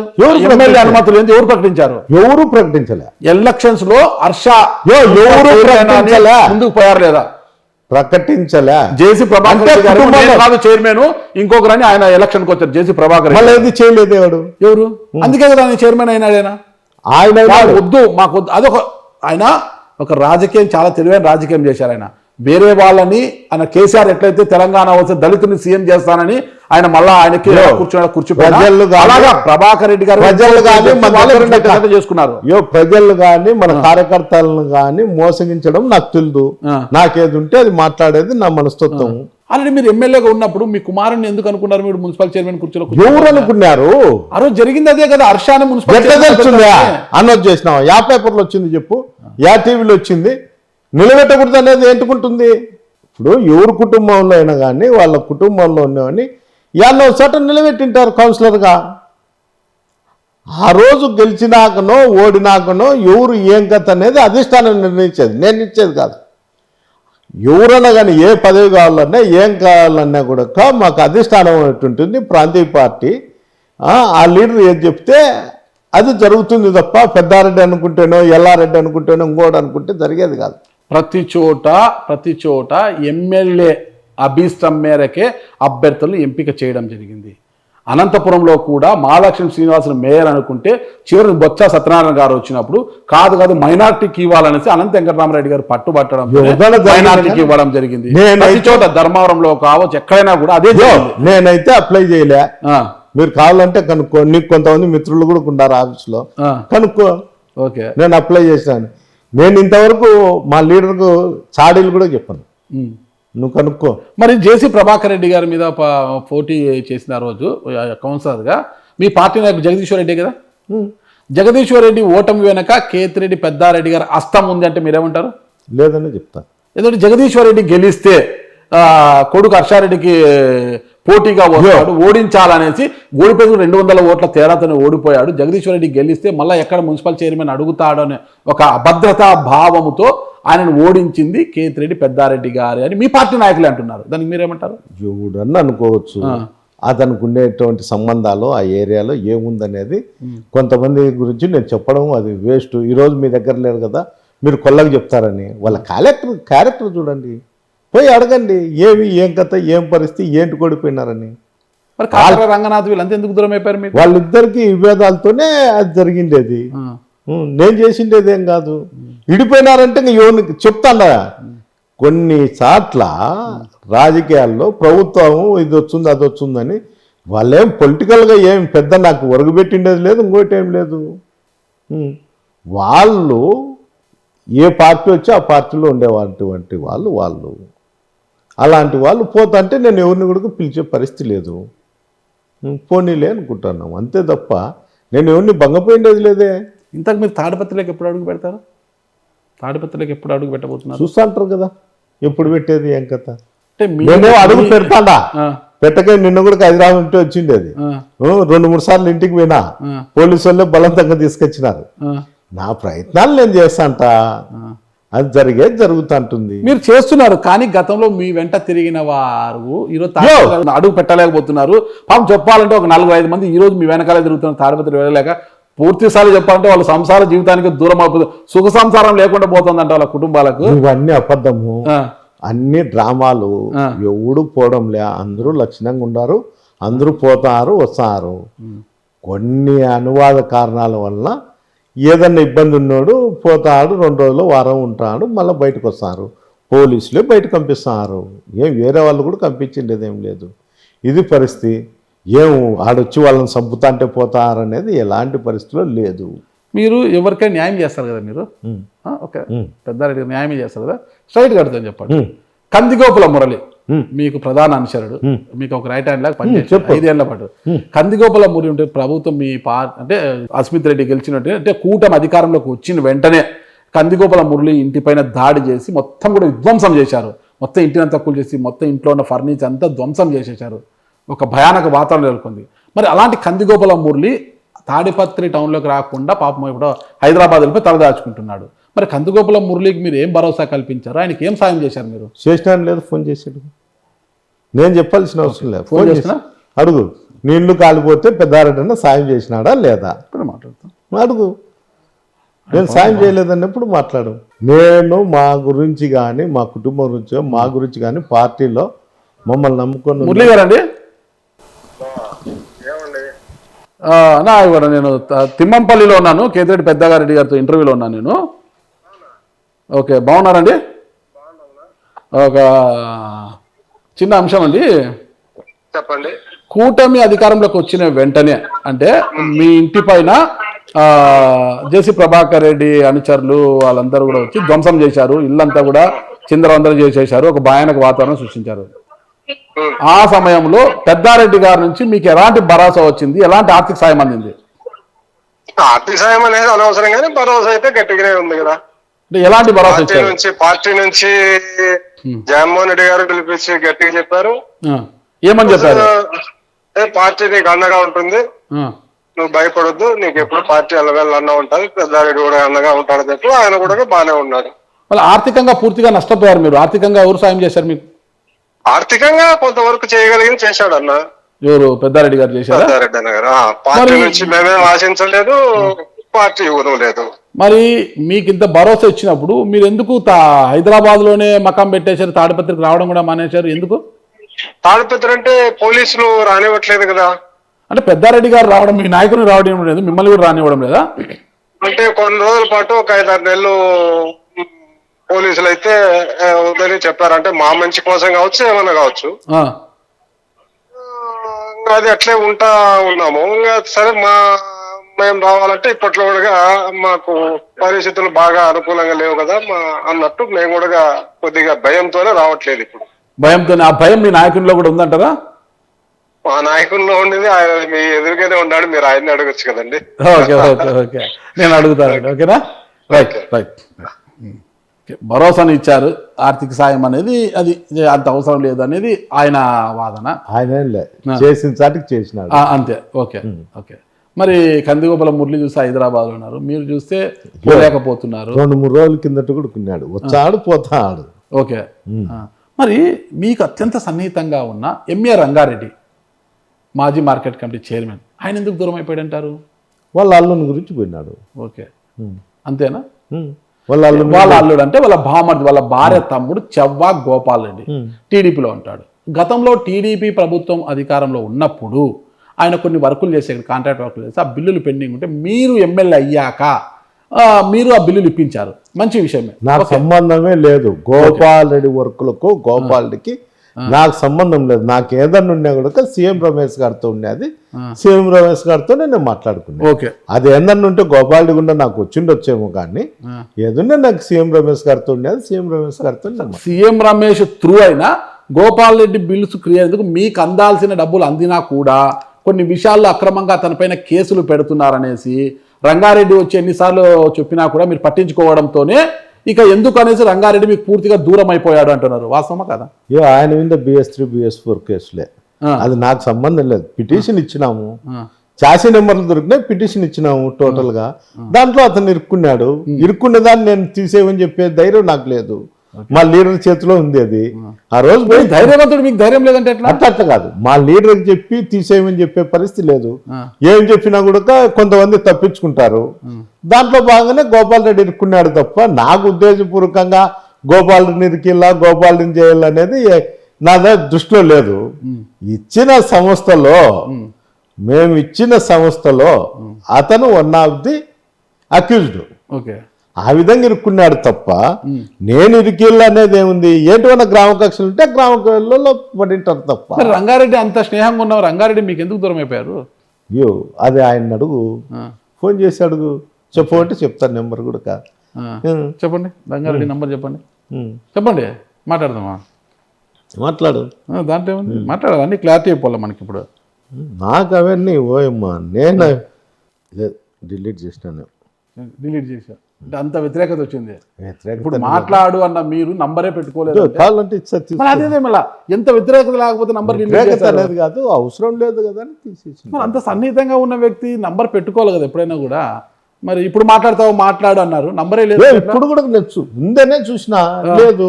లేదంటే మీ మనసులోంచి తీసేశారు అంతే కదా. మనసులో అంటే నేను ఎవరిని తీసాను చెప్పినా, నేను ఇప్పుడు కూడా చెప్పిన, నాకు ఒకటే రాజకీయంగా కానీ ఇంట్లో అయినా ఒకే వ్యక్తి ఒకటే కుటుంబం అని మీకు ప్రత్యర్థి. ఓకే, నేను ఒకటే చెప్పిన, ఏరే వాళ్ళు లేడనేది దాంట్లో నా డైరీలో కానీ నాలో కానీ ఇంకోటి ఉండడనే కదా నేను చెప్తాను ఇది. ఓకే, మరి ఆ విషయాన్ని పక్కన పెడితే మీ రాజకీయ అవసరాల కోసము అన్నదమ్ముల మధ్య చిచ్చు పెట్టారు మీరు అంటున్నారు. ఎవరి మధ్య? మున్నా అండ్ ఫయాజ్. నేను ఎవరి మధ్య చేయను. వాళ్ళకుండే స్వార్థ రాజకీయాలలో, వాళ్ళకుండే వ్యాపారాల్లో, లేకపోతే వాళ్ళ ఆస్తిగ్రాల్లో దూరం అయినారు తప్ప రాజకీయాల గురించి ఎవడు దూరం కాలేదు. అంటే వైఎస్ఆర్ కాంగ్రెస్ పార్టీలో మున్నా ముందు నుంచి, మీరు రాకముందు నుంచి కౌన్సిలర్గా ఉన్నాడు ఇక్కడ. మీరు వచ్చిన తర్వాత మళ్ళీ ఫయాజ్ని తీసుకొచ్చారు. ఫయాజ్ని ఎంకరేజ్ చేయడము, మళ్ళీ ఫయాజ్ని తగ్గించి మున్నాను ఎంకరేజ్ చేయడం, ఇట్లా ఒకరికొకరికి తెలియకుండా పోటీలు పెట్టడంతో ఇద్దరి మధ్య అగాధం ఏర్పడింది రాజకీయంగా అంటారు. వాళ్లకు ఏదో వాళ్ళ ఫ్యామిలీ ప్రాబ్లమ్స్ ఉన్నాయి అంతేగాని తప్ప మేము పెడితే పెట్టించుకునే వాళ్ళు ఉండేవాళ్ళు ఎవరు లేరు. ఎవరు అమాయకులు లేరు. అందరూ ఎవరి వ్యాపారాలు ఎవరి కథ వాళ్ళు చేసుకుంటారు, ఎవరి పరిస్థితి వాళ్ళు ఉంటారు తప్ప నేను పెడితే ఇడిపోయే వాళ్ళు అన్నదమ్ములు లేకపోతే బాగుంది నాకు ఉంటుంది ఎప్పటికీ. ఇంకోటి సమస్య నేను ఎప్పుడు ఆలోచన చేసేది నాకు ఎప్పటికి లేదు. అట్లా ఉండింటే నా దగ్గర ఎవరు ఒక్క కార్యకర్త ఉన్నాడు, ఒకడు కూడా ఉన్నాడు. ఈరోజు కార్యకర్తలు మాత్రమే మిగిలారు మీ దగ్గర, నాయకులు లేరు మీ వెంట, కార్యకర్తలు మాత్రమే మిగిలారు. ఎట్లా చెప్పగలుగుతావు? గ్రామాల్లో ఉండే నాయకుడు కాక బొంబాయి రమేష్ ఎందుకు మీతో దూరంగా ఉంటున్నాడు? ఎందుకు దూరంగా ఉన్నారు కదా, నిన్నేమో ఎలక్షన్ చేసినారు. ఓకే, ఎలక్షన్ అంటే మీ ఎలక్షన్స్ కూడా దూరం.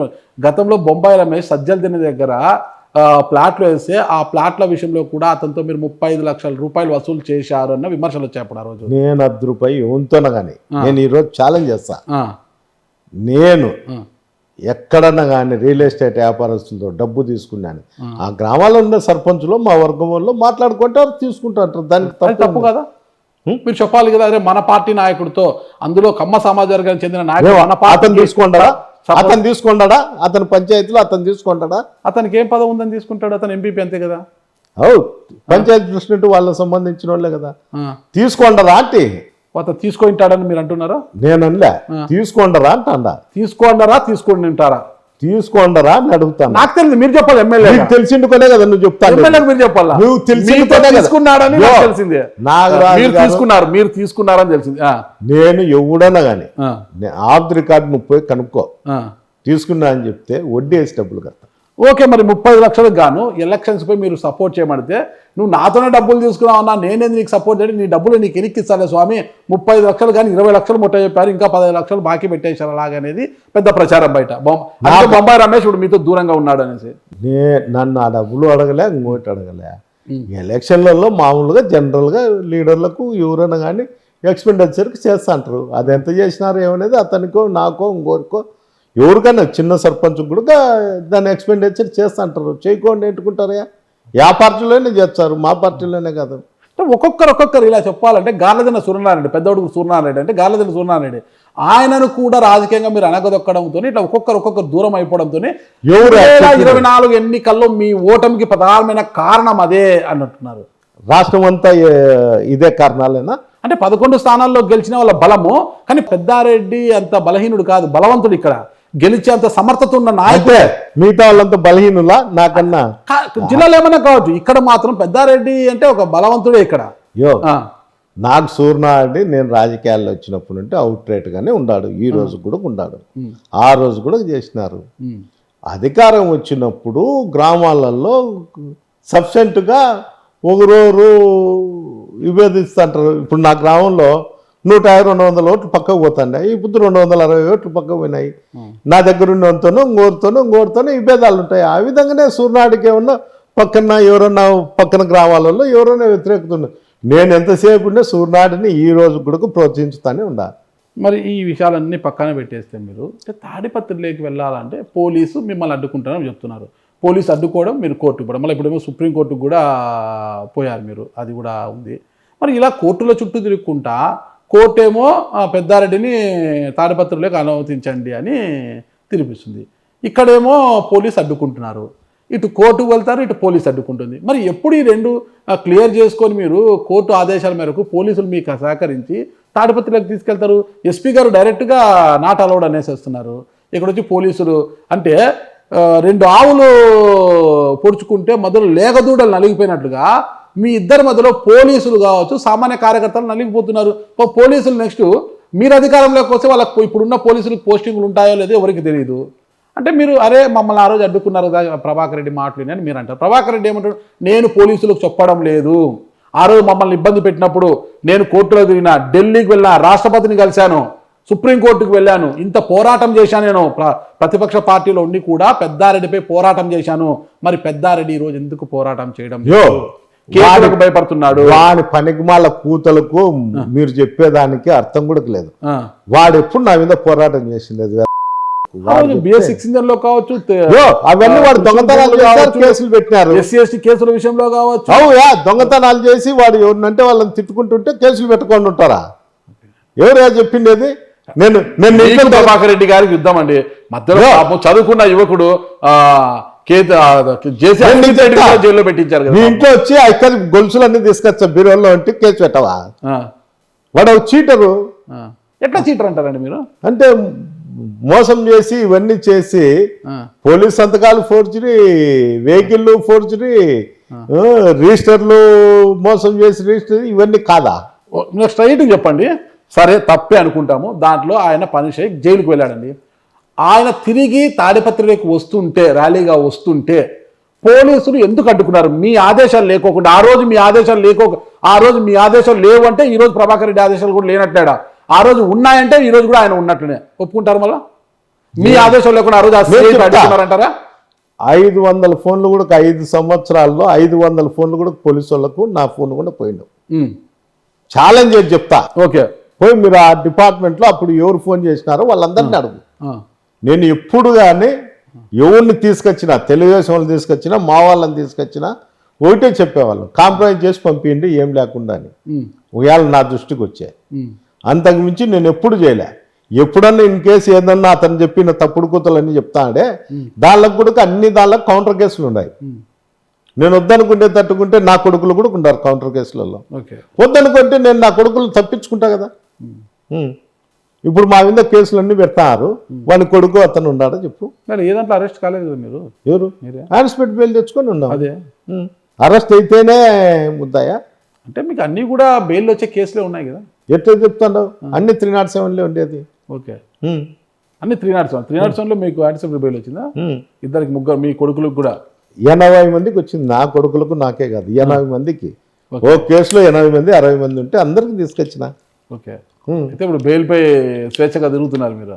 నేనే కదా ఆ కేసులకు సంబంధించిన వాళ్ళు అందరూ. మీరు తిరుగుతుంటే మిగతా వాళ్ళంతా తిరుగుతారులేండి, మీరే కదా నాయకుడు. ఇప్పుడు నువ్వే చెప్తాండా కదా, నీకు ఎవరు సహకరించలే? ఆ నాయకులు నీకు ఉంటే మీ చుట్టూ ఈ రోజుకునేది కార్యకర్తలు మాత్రమే. నాయకులు మీ చుట్టూ ఉంటే ఈ రోజుకి వాళ్ళు తాడిపత్రిలో ఉన్నారు, కానీ మీరు తాడిపత్రిలో లేరు. రమేష్ రెడ్డి, ఫయాజు, జగదీష్ మొత్తం తాడిపత్రిలో ఉన్నోళ్ళే నాయకులంతా కూడా, కానీ మీరు మాత్రం తాడిపత్రిలో లేరు, తిమ్మంపల్లిలోనే ఉంటున్నారు మీరు. మరి తేడా ఏంటి అంటున్నారు? ఆ తేడా నువ్వు వాళ్ళని అడుగు, లేకపోతే ప్రభాకర్ని అడుగు.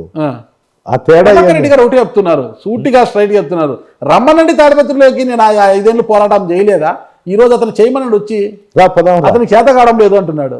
నేను చేతగాయదో లేదో వాళ్ళ కుటుంబానికి అందరికీ తెలుసు. జేసీ ప్రభాకర్ రెడ్డి గారు ఇటీవల ఒక మాట అన్నారు, అధిష్టానం కూడా ఆలోచిస్తుందంట, ఎట్లా రాలేకపోతున్నాడు, కొత్త ఇన్ఛార్జిని పెట్టాలని.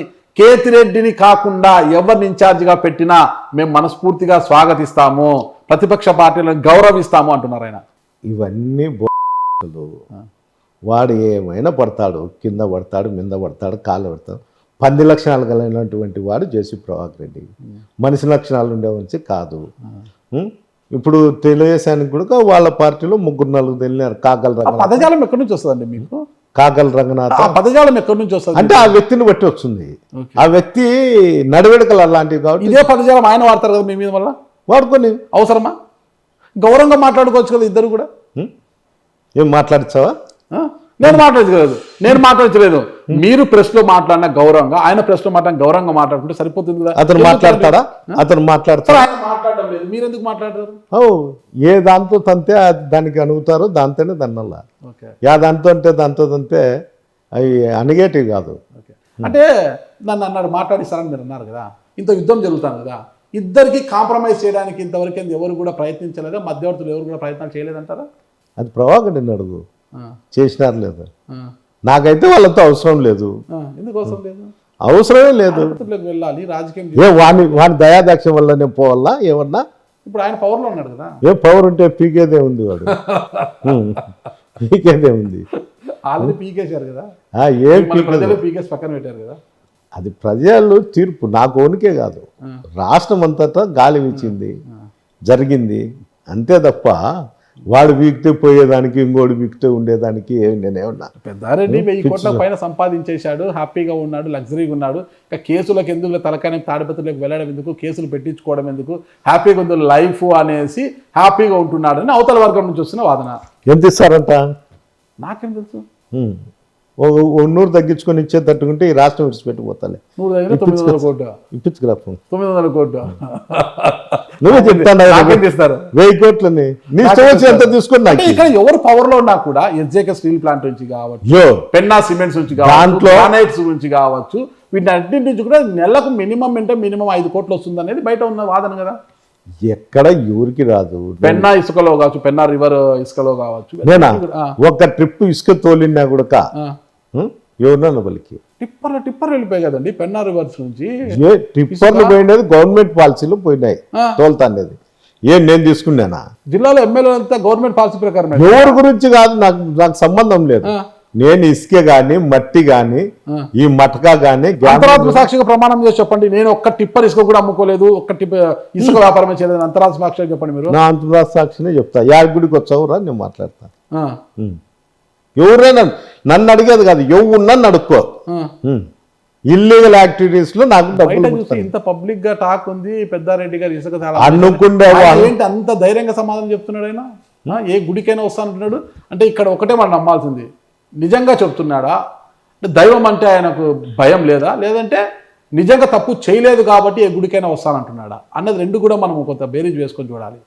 ఇప్పుడు ఎవరు వ్యక్తికి వానికి వదిలేస్తా, నేనైతే చేయలే, ఎక్కడే కానీ ఎప్పుడే కానీ చేయలే.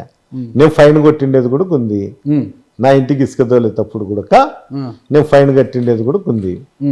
కావాలంటే ఓబిరెడ్డిని చిన్నక్లూరులో ఫోన్ చేయి, డాక్టర్ తోలుతుంటే నేను కట్టలేదు కానీ అతనే వద్దులేనా ఏంటికి లేని అతనే డబ్బు కట్టి ఇడిపించుకొచ్చుకున్నాడు స్టేషన్లో. నేను నాకు ఇసుక ఇంటికైతే నేను ఫ్రీగా తోలించుకున్నా ఎవరితో, అంతేగాని నేను ఇసుకే తోలేటప్పుడు పట్టుకునే డాక్టర్లకు కూడా ఫైన్ కట్టినా. నేను బెదిరించి ఇడిపించుకొచ్చుకోలేదే. సరే, ఇసుక వ్యాపారం చేయలేదు, నిజాయితీగానే మీరు బతికారు, ఎలాంటి మామూలు మీకు రాలేదని అనుకుంటే మరి ఈ కోర్టులు ఈ పోలీసులు ఇవన్నీ కూడా దాటి సుప్రీంకోర్టుకి ఎందుకు, సుప్రీంకోర్టు తలుపులు ఎందుకు కట్టారు మీరు?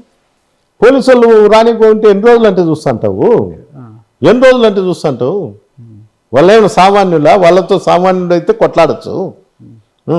మనస్ఫూర్తిగా చెప్పండి మీరు, నేను తాడిపత్రిలోకి వెళ్ళాలి, నాకు ఓట్లేసిన ప్రజలకు అండగా నిలబడాలి, అక్కడ పార్టీ కార్యక్రమాలు చేయాలని నాకు మనస్ఫూర్తిగా ఉంది అని చెప్పండి ఒకసారి.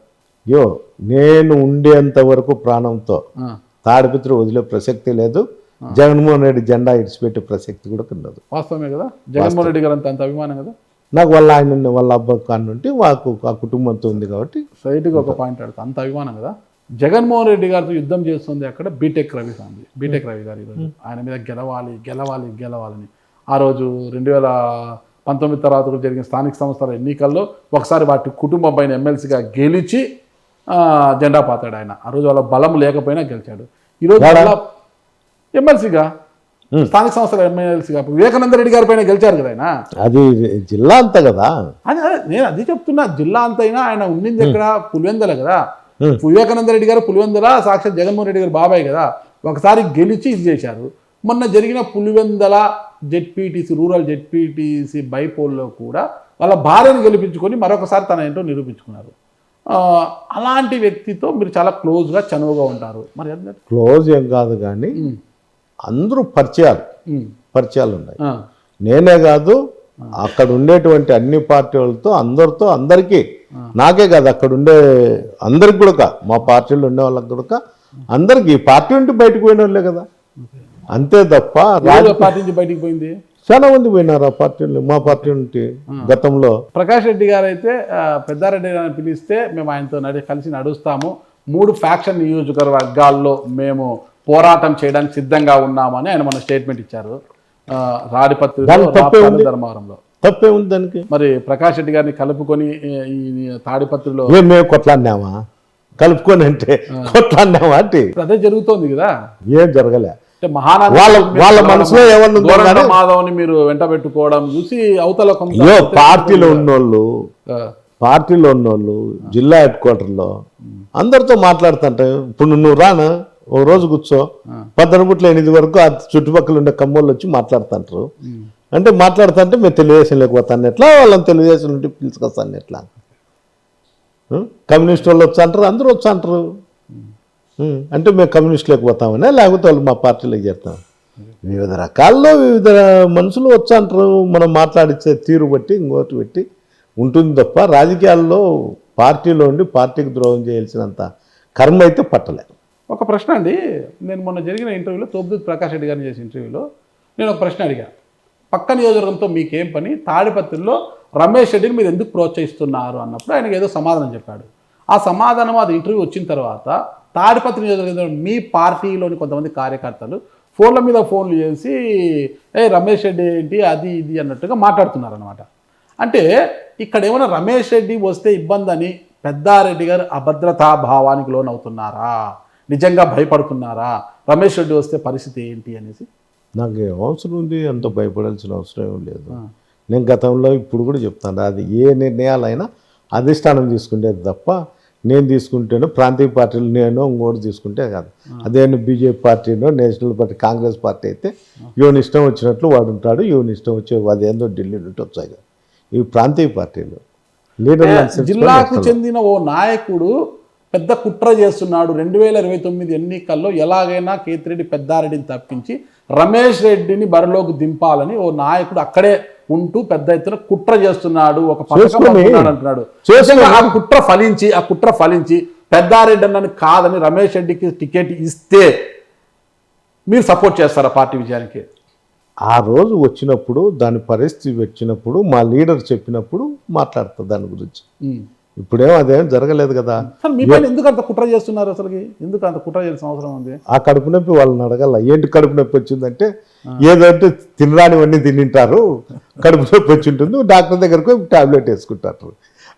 ఆ టాబ్లెట్ నేనే ఉంటేనే సరిపోతుంది వాళ్ళకు. ఎందుకంటే తిరుగులేని విజయాలతో తాడిపత్రిలో దూసుకుపోతున్న జేసీ కుటుంబానికి చెక్ పెట్టి 2019 ఎన్నికల్లో తొలిసారిగా వైసీపీ జెండాను పాతిన హీరో అనుకోవచ్చు మిమ్మల్ని. మరి అలాంటి వ్యక్తిని ఎందుకు తప్పించాలనుకుంటున్నారు ఆ నాయకులు? ఎవరు అనుకుంటారు రయ్యా, పక్కన ఉంటారు. ఇవన్నీ రాజకీయాల్లో ఎత్తుగడ, అందరిని మిస్గైడ్ చేసి ఇంకోటి తప్పించేది పెట్టేది మన చేతుల్లో ఎవరి చేతుల్లో లేదు. ఇప్పుడు నీతో అనేవాళ్ళు కానీ ఉండే వాళ్ళది కూడా వాళ్ళని తప్పించారా ఉంటారా ఏమనేది 174 కాన్స్టిట్యూన్సీలలో జగన్మోహన్ రెడ్డి ఎవరు ఆదేశించే వాళ్ళు ఉండేవాళ్ళు తప్ప ఏందో నువ్వో నేను అనుకొని తప్పించే పోయేది ఉండేదేం కాదు. మనం కొల్లా చెప్తాం, వాడిని తప్పించే మేలు, ఈయన తప్పించే మేలు, ఆడుంటే మేలు, ఈడుంటే మేలు, లేకపోతే ఆయన పెద్ద ఆయన ఉంటే మేలు, చిన్న ఆయన ఉంటే మేలు, ఇవన్నీ కొల్లకు చెప్తుంటాం. ఇవన్నీ జరిగేటివే. ఇవన్నీ ఎంతసేపు హెడ్ ఆఫ్ ది బాస్ మాకంతా జగన్మోహన్ రెడ్డి గారు బాస్ నిర్ణయమే మీకు అంతే కదా. మీ యుద్ధము జేసీ కుటుంబంతో అనుకోవచ్చు. మీరు 2019లో అధికారంలోకి వచ్చి ఉంటేనే పాపము వాళ్ళకు ఒక నమ్మిన బంటుగా నమ్మిన వ్యక్తిగా ఉన్న పొట్టి రవిని ఎందుకు తాడిపత్రి నియోజకవర్గంలోకి రానివ్వకుండా 5 ఏళ్ల పాటు బహిష్కరించేశారు? అసలు అది వాడిని అడగల. నేను వాని విషయంలో ఈ రోజు కూడా చెప్తాను, నేను చెవులో ఇనల్లన్నా కూడా అలర్జీ. వాని గురించి ఎవరయ్యా, వాని గురించి ఎవడు మాట్లాడతారు? 5 ఏళ్ళు ఎందుకు రాలేకపోయాడు పాపం? వాడిని అడగల ఏంటికి రాలే అనేది, నన్ను కాదు అడగలిచినది. అధికారంలో ఉన్నది మీరే కదా, అప్పుడు మీ అధికారంలో ఉంటే నేను చెప్పింటాను. అడగండి అప్పుడు చేసిన అధికారులందరినీ ఏంటికి రాలే, మీకు ఏమన్నా ఇప్పుడు ఎక్స్ఎమ్మెల్యే గారు చెప్పినారా? అప్పుడు ఏమన్నా అడగండి, నిరూపించండి. హిమగిరి బార్ తెలుసా? హిమగిరి బార్ అండ్ రెస్టారెంట్ తెలుసు కదా. గతంలో అది ఎవరిది? ప్రసాద్ రెడ్డిది. అదే పుట్రే వాళ్ళ అన్న. గతంలో హిమగిరి బార్ అండ్ రెస్టారెంట్ మూసివేయాలని ధర్నాలు చేశారు కదా. బస్ స్టాప్ కాడ ఉండేది తీసేయాలని. మరి మీరు అధికారంలోకి వచ్చినా కూడా ఎలా కొనసాగింది అది? కొన్ని దానిలకు సమాధానం లేనివి ఇవన్నీ ఏంటి కొనసాగింది ఏంది అనే దానికి సమాధానం లేనివి. సమాధానం అది చెప్పాలి కదా. అధికారులు అట్లా తయారైనారు. మీరు అనుకుంటే ఏంది, రాజు తలుచుకుంటే కొరడా దెబ్బలు. మా ప్రభుత్వంలో అధికారులు మా మాట వింటే ఈరోజు మా పరిస్థితి ఉండేది కాదు. ఆ రోజు ఇన్లే, ఈరోజు మళ్ళా గవర్నమెంట్ వచ్చి అది వింటారు. అంతేనా? ఉమ్. ఎందుకు బుక్కు చదువుకుని పక్క మండలంలోకి వెళ్ళి మీరు ఒక ల్యాండ్ విషయంలో ధర్నా చేయాల్సి వచ్చింది, ఒక ఎంఆర్ఓకి వ్యతిరేకంగా ధర్నా చేయాల్సి వచ్చింది. ఎవరు నా సొంత భూమి కోసం ధర్నా చేయలేదే, ఆఫీస్కి పోయి మాట్లాడిన అంతే. అదే పెద్ద ఒక ఉద్యమంలో జరిగింది ఆడ. మాట్లాడినా ఏంటిగా ఆన్లైన్లో తీసేస్తారు ఏమని మాట్లాడినా అంతే. ఆ రోజు అధికారులు మీ మాట లేదు అంటే గతంలో ధర్నా జరిగింది, హిమగిరి బార్ అండ్ రెస్టారెంట్ తీసేయాలి అక్కడ నుంచి బస్ స్టాండ్ దగ్గర నుంచి అని. మళ్ళీ మీరు అధికారంలోకి వచ్చినా కూడా 5 ఏళ్ల పాటు కూడా అలాగే కొనసాగింది, ఈ రోజు కొనసాగుతుంది. అది మరి ఎందుకు తీసేయాలి 5 ఏళ్ల పాటు? నేను పక్కన వాళ్ళ మీద ఎవరి మీద దృష్టి పెట్టను కూడా. ఆ రోజు ప్రతిపక్షంలో అక్కడ ఉండే పరిస్థితులు బట్టి ఆ రోజు పరిస్థితి నిలబెట్టినాము. అధికారులు ఎవరి మాట వినే పరిస్థితిలో లేరు ఆ రోజు. నా దొక్కందే కాదు, చాలా మందికి లేకనే ఈరోజు ఆ రోజు నష్టపోయినాం కాబట్టి ఈరోజు ఇంకా నష్టపోతున్నాం కాబట్టి తెలుస్తుంది మాకు ఏంటికని సబ్జెక్ట్ పైన మేము చదువుకోలేకపోయినాము, అన్ని స్పెల్లింగ్ మిస్టేక్లు అన్నీ ఉన్నాయి, అవన్నీ సరి చేసుకుంటున్నాం ఇప్పుడు. అది సరి చేసుకుంటే నెక్స్ట్ గవర్నమెంట్ వచ్చే స్పెల్లింగ్ మిస్టేక్లు లేకుండా దాన్ని ఏంటంటే చూస్తాము. అంటే రాజకీయంగా జేసీ కుటుంబం ప్రత్యర్థులు అయినప్పటికీ కూడా వ్యక్తిగతంగా వచ్చి ఒక ఫ్యాక్షన్ నడిపింది మీరు బోగొతోలుతారు. వాళ్ళతో ఎప్పుడు మేము నడపలే. జేసీ కుటుంబం దగ్గర వాళ్ళు పనిచేసేవాళ్ళు, ఓకే ఓకే అనుచరులు వాళ్ళకు, అంతే తప్ప వాళ్ళని కంపేర్ చేసుకొని మేము మాట్లాడాల్సిన అవసరం లేదు. ఈ రోజు పరిస్థితుల్లో మా పార్టీలో ఉన్నారు, అంతవరకు నేను చెప్పగలుగుతా తప్ప. ఈ రోజు సఖ్యతగా ఉన్నారా? అంటే రాజీ జరిగేది కదా గతంలో. నిన్న జెడ్పీటీసీకి మేము ఎలక్షన్ చేసినాం కదా. ఓకే, సఖ్యతగా ఉన్నారా? జెడ్పీటీసీ అప్పుడు ఎలక్షన్ చేసినాం కదా. ఎవరికి వాళ్ళు పోయి చేసిండొచ్చు కదా, అంటే పులివెందుల జెడ్పీటీసీ ఎలక్షన్ మీరు చెప్పేది ఈడ. ఓకే, అంటే ఎవరికి వారు పార్టీ దానికోసం చేసింటారులే కానీ చేయకుండా అంటుకుంటారు. అంటే ఎవరికి వారు అంటే మామూలుగా ఒక వరలో 2 కత్తులు ఉండవు కదా, అట్లా కత్తులు. నేను ఆ కత్తుల గురించి ఇంకోటి గురించి నేను ఆలోచన కూడా చేయను. నేను ఇప్పుడే చెప్పిన నాకు ఉండేది ఒకటే కుటుంబం అని, అంతే. ఇంకోటి గురించి ఎన్నున్నా కూడా వాళ్ళ అనుచరుల కింద లెక్కేసేవానే తప్ప ఇంకోటి కింద లెక్కేసేవాళ్ళు. ఒక అనుచరుడు పోతే ఇంకో అనుచరుడు వస్తానే ఉంటాడు. అవన్నీ ఇంక దాని గురించి పెద్దగా దాని గురించి మాట్లాడదలుచుకొని మాట్లాడిన కూడా కాదు. 5 ఏళ్ల పాటు కేతిరెడ్డి పెద్దారెడ్డి గారు ఏమీ సంపాదించలేదు. సంపాదించుకోండి అంటుకుంటాం, వ్యాపారాలు చేస్తాను, వ్యాపారాలు చేసి సంపాదించారు, పెద్దగా అక్రమంగా ఏమీ సంపాదించలేదు.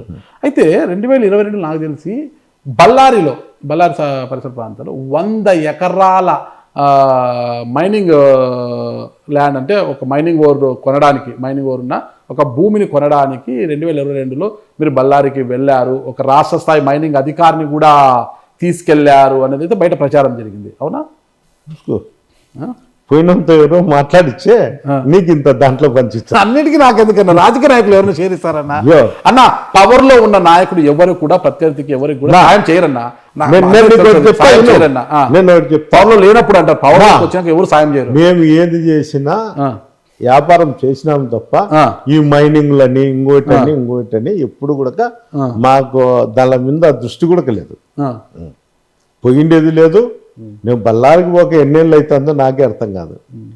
మళ్ళీ బయట ఈ ప్రచారం ఏంటి? మళ్ళీ చెప్తా అంటారు వెళ్ళారు, చెప్తా అంటారు. అంటే ఇప్పుడు కూడా విమర్శలే అంటారు, హైదరాబాద్ చుట్టుపక్కల రియల్ ఎస్టేట్ వెంచర్ లో భారీగా డబ్బును. నేను ఎక్కడే కానీ వ్యాపారం చేయలే.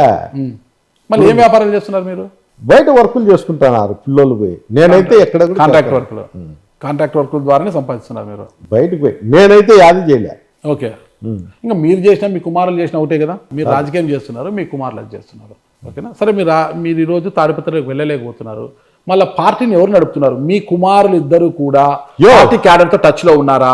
తాడిపత్రిలో వాళ్ళకి ఏం సంబంధం? నేనే నడుపుతాడా? నేనే. గతంలో మీరు ఎమ్మెల్యేగా ఉన్నప్పుడు షాడో ఎమ్మెల్యేగా మీ కుమారుడు హర్షారెడ్డి, పెద్ద కుమారుడు హర్షారెడ్డి తాడిపత్రిలో కూర్చొని రాజకీయం చేశాడు కదా. వాళ్ళు మాట్లాడుతుంటారు, వీళ్ళున్నప్పుడు వాళ్ళకేం సంబంధం ఈ రోజు అంటారు? ఆ రోజు ఏం సంబంధం అని ఆయన షాడో ఎమ్మెల్యేగా తిరిగారు.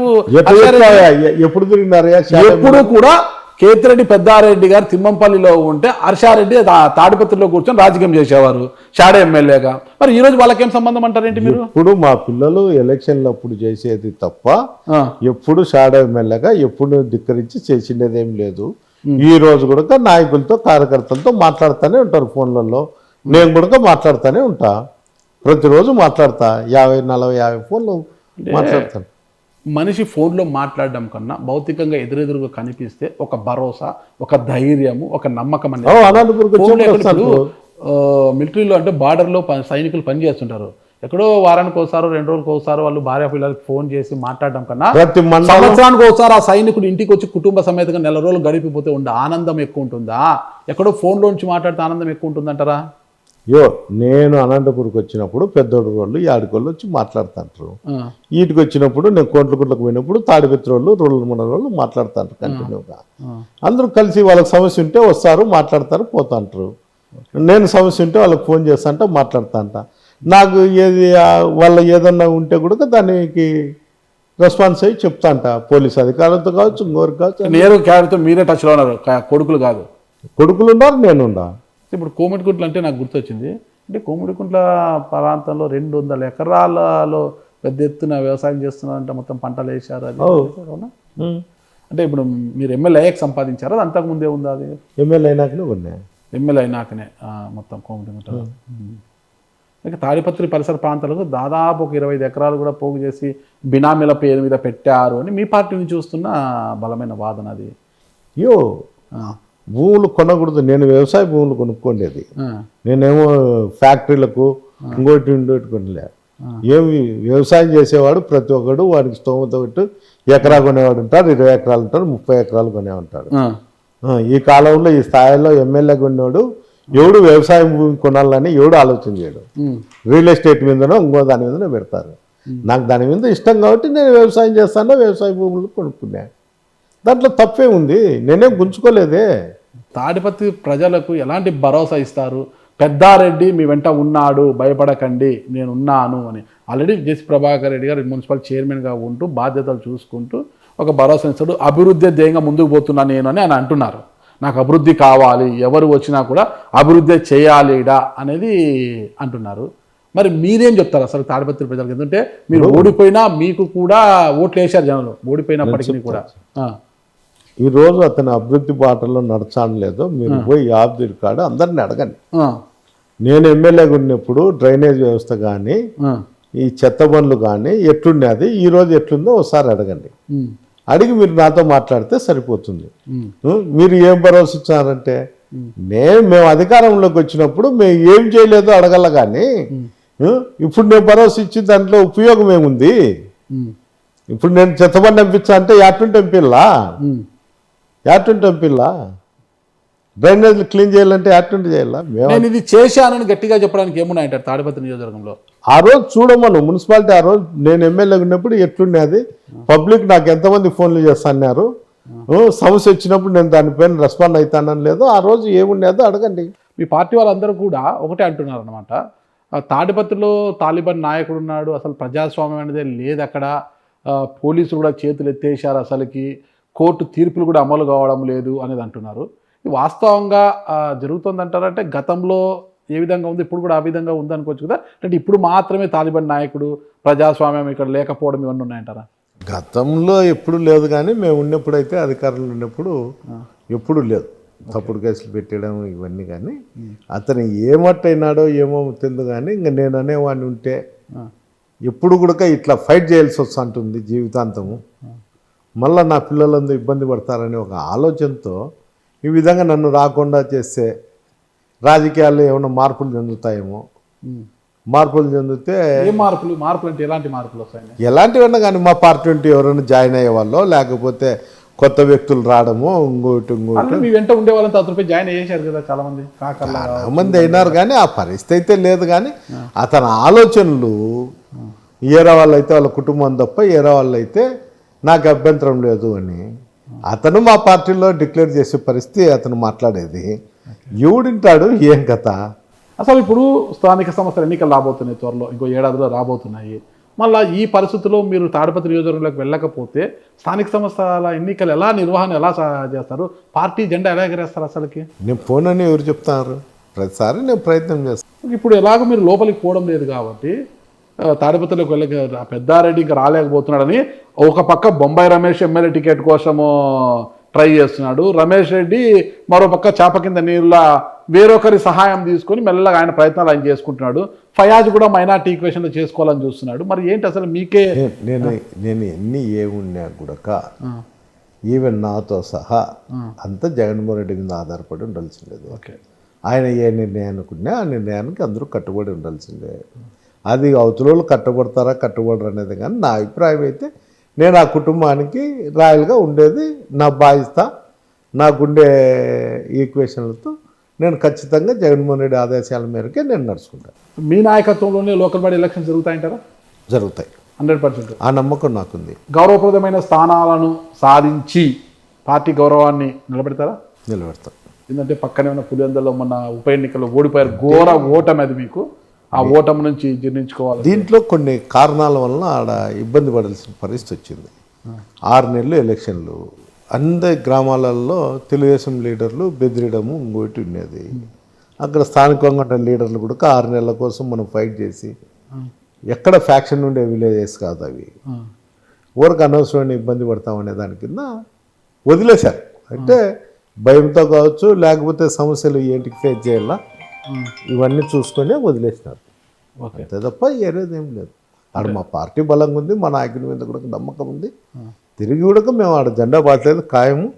ఆ ఎన్నికలు ఎలా చూస్తారు? బైపోల్ని ఎలా చూస్తారు? జెడ్పీటీసీ బైపోల్ని ఎలా చూస్తారు మీరు? దౌర్జన్యంతోనే ఎలక్షన్ చేసినారనేది చూడము. దౌర్జన్యంతోనే అంతే. ఆడేం లోకల్లో ఎవరు పోయి ఎలక్షన్ చేసిండేది ఏం కాదు కదా. తాడిపత్రి పట్టణంలో ఫయాజు, రమేష్ రెడ్డి వీళ్ళంతా కూర్చొని యుద్ధం చేస్తుంటే పెద్దారెడ్డి మాత్రం బయట ఉంటాడు అంటున్నారు. అది ఇంకా అందరూ చూస్తూ అంటారు, ఏది నిజమో ఏది అబద్ధమో అధిష్టానం చూస్తుంటుంది. అధిష్టానం చూసుకుంటుంది కదా, దాంట్లో మన ఇన్వాల్వ్మెంట్ ఉంది, మనం మాట్లాడాల్సిన అవసరం కూడా లేదు దానిలో. ఫైనల్గా సుప్రీంకోర్టు తీర్పు తర్వాత తాడిపత్రిలోకి వెళ్తారు. మీ నాయకత్వంలోనే స్థానిక సంస్థల ఎన్నికలు నిర్వహిస్తారు. అదైతే ట్రూ, అదైతే నిజము. ఫటాఫట్ ఉంటుంది అన్నమాట. అది ఆ రోజు పరిస్థితులు, ఆ రోజు కథ కమావేసి అంతా జరుగుతుంటుంది. ఇదే మనం మానవులము, దేవతలకే వచ్చినాయి కష్టాలు. అరణ్యాలు పట్టుకున్నారు, పాండవులు మారవేషంలో తిరిగినారు, రాముడు తిరిగినాడు, రాజ్యం విడిచిపెట్టి. మీరు మారువేషంలో ఏమైనా పోతారా ఇంకా? మనం ఎంత తాడిపత్రికి మారువేషంలో ఏమైనా పోతారా ఇంకా? ఎట్లన్నా కానీ మనం ఎంత అంతే. కష్టాలు అనేది దేవతలకే వచ్చినాయి, మనకు వచ్చేది గొప్ప సంగతే కాదు.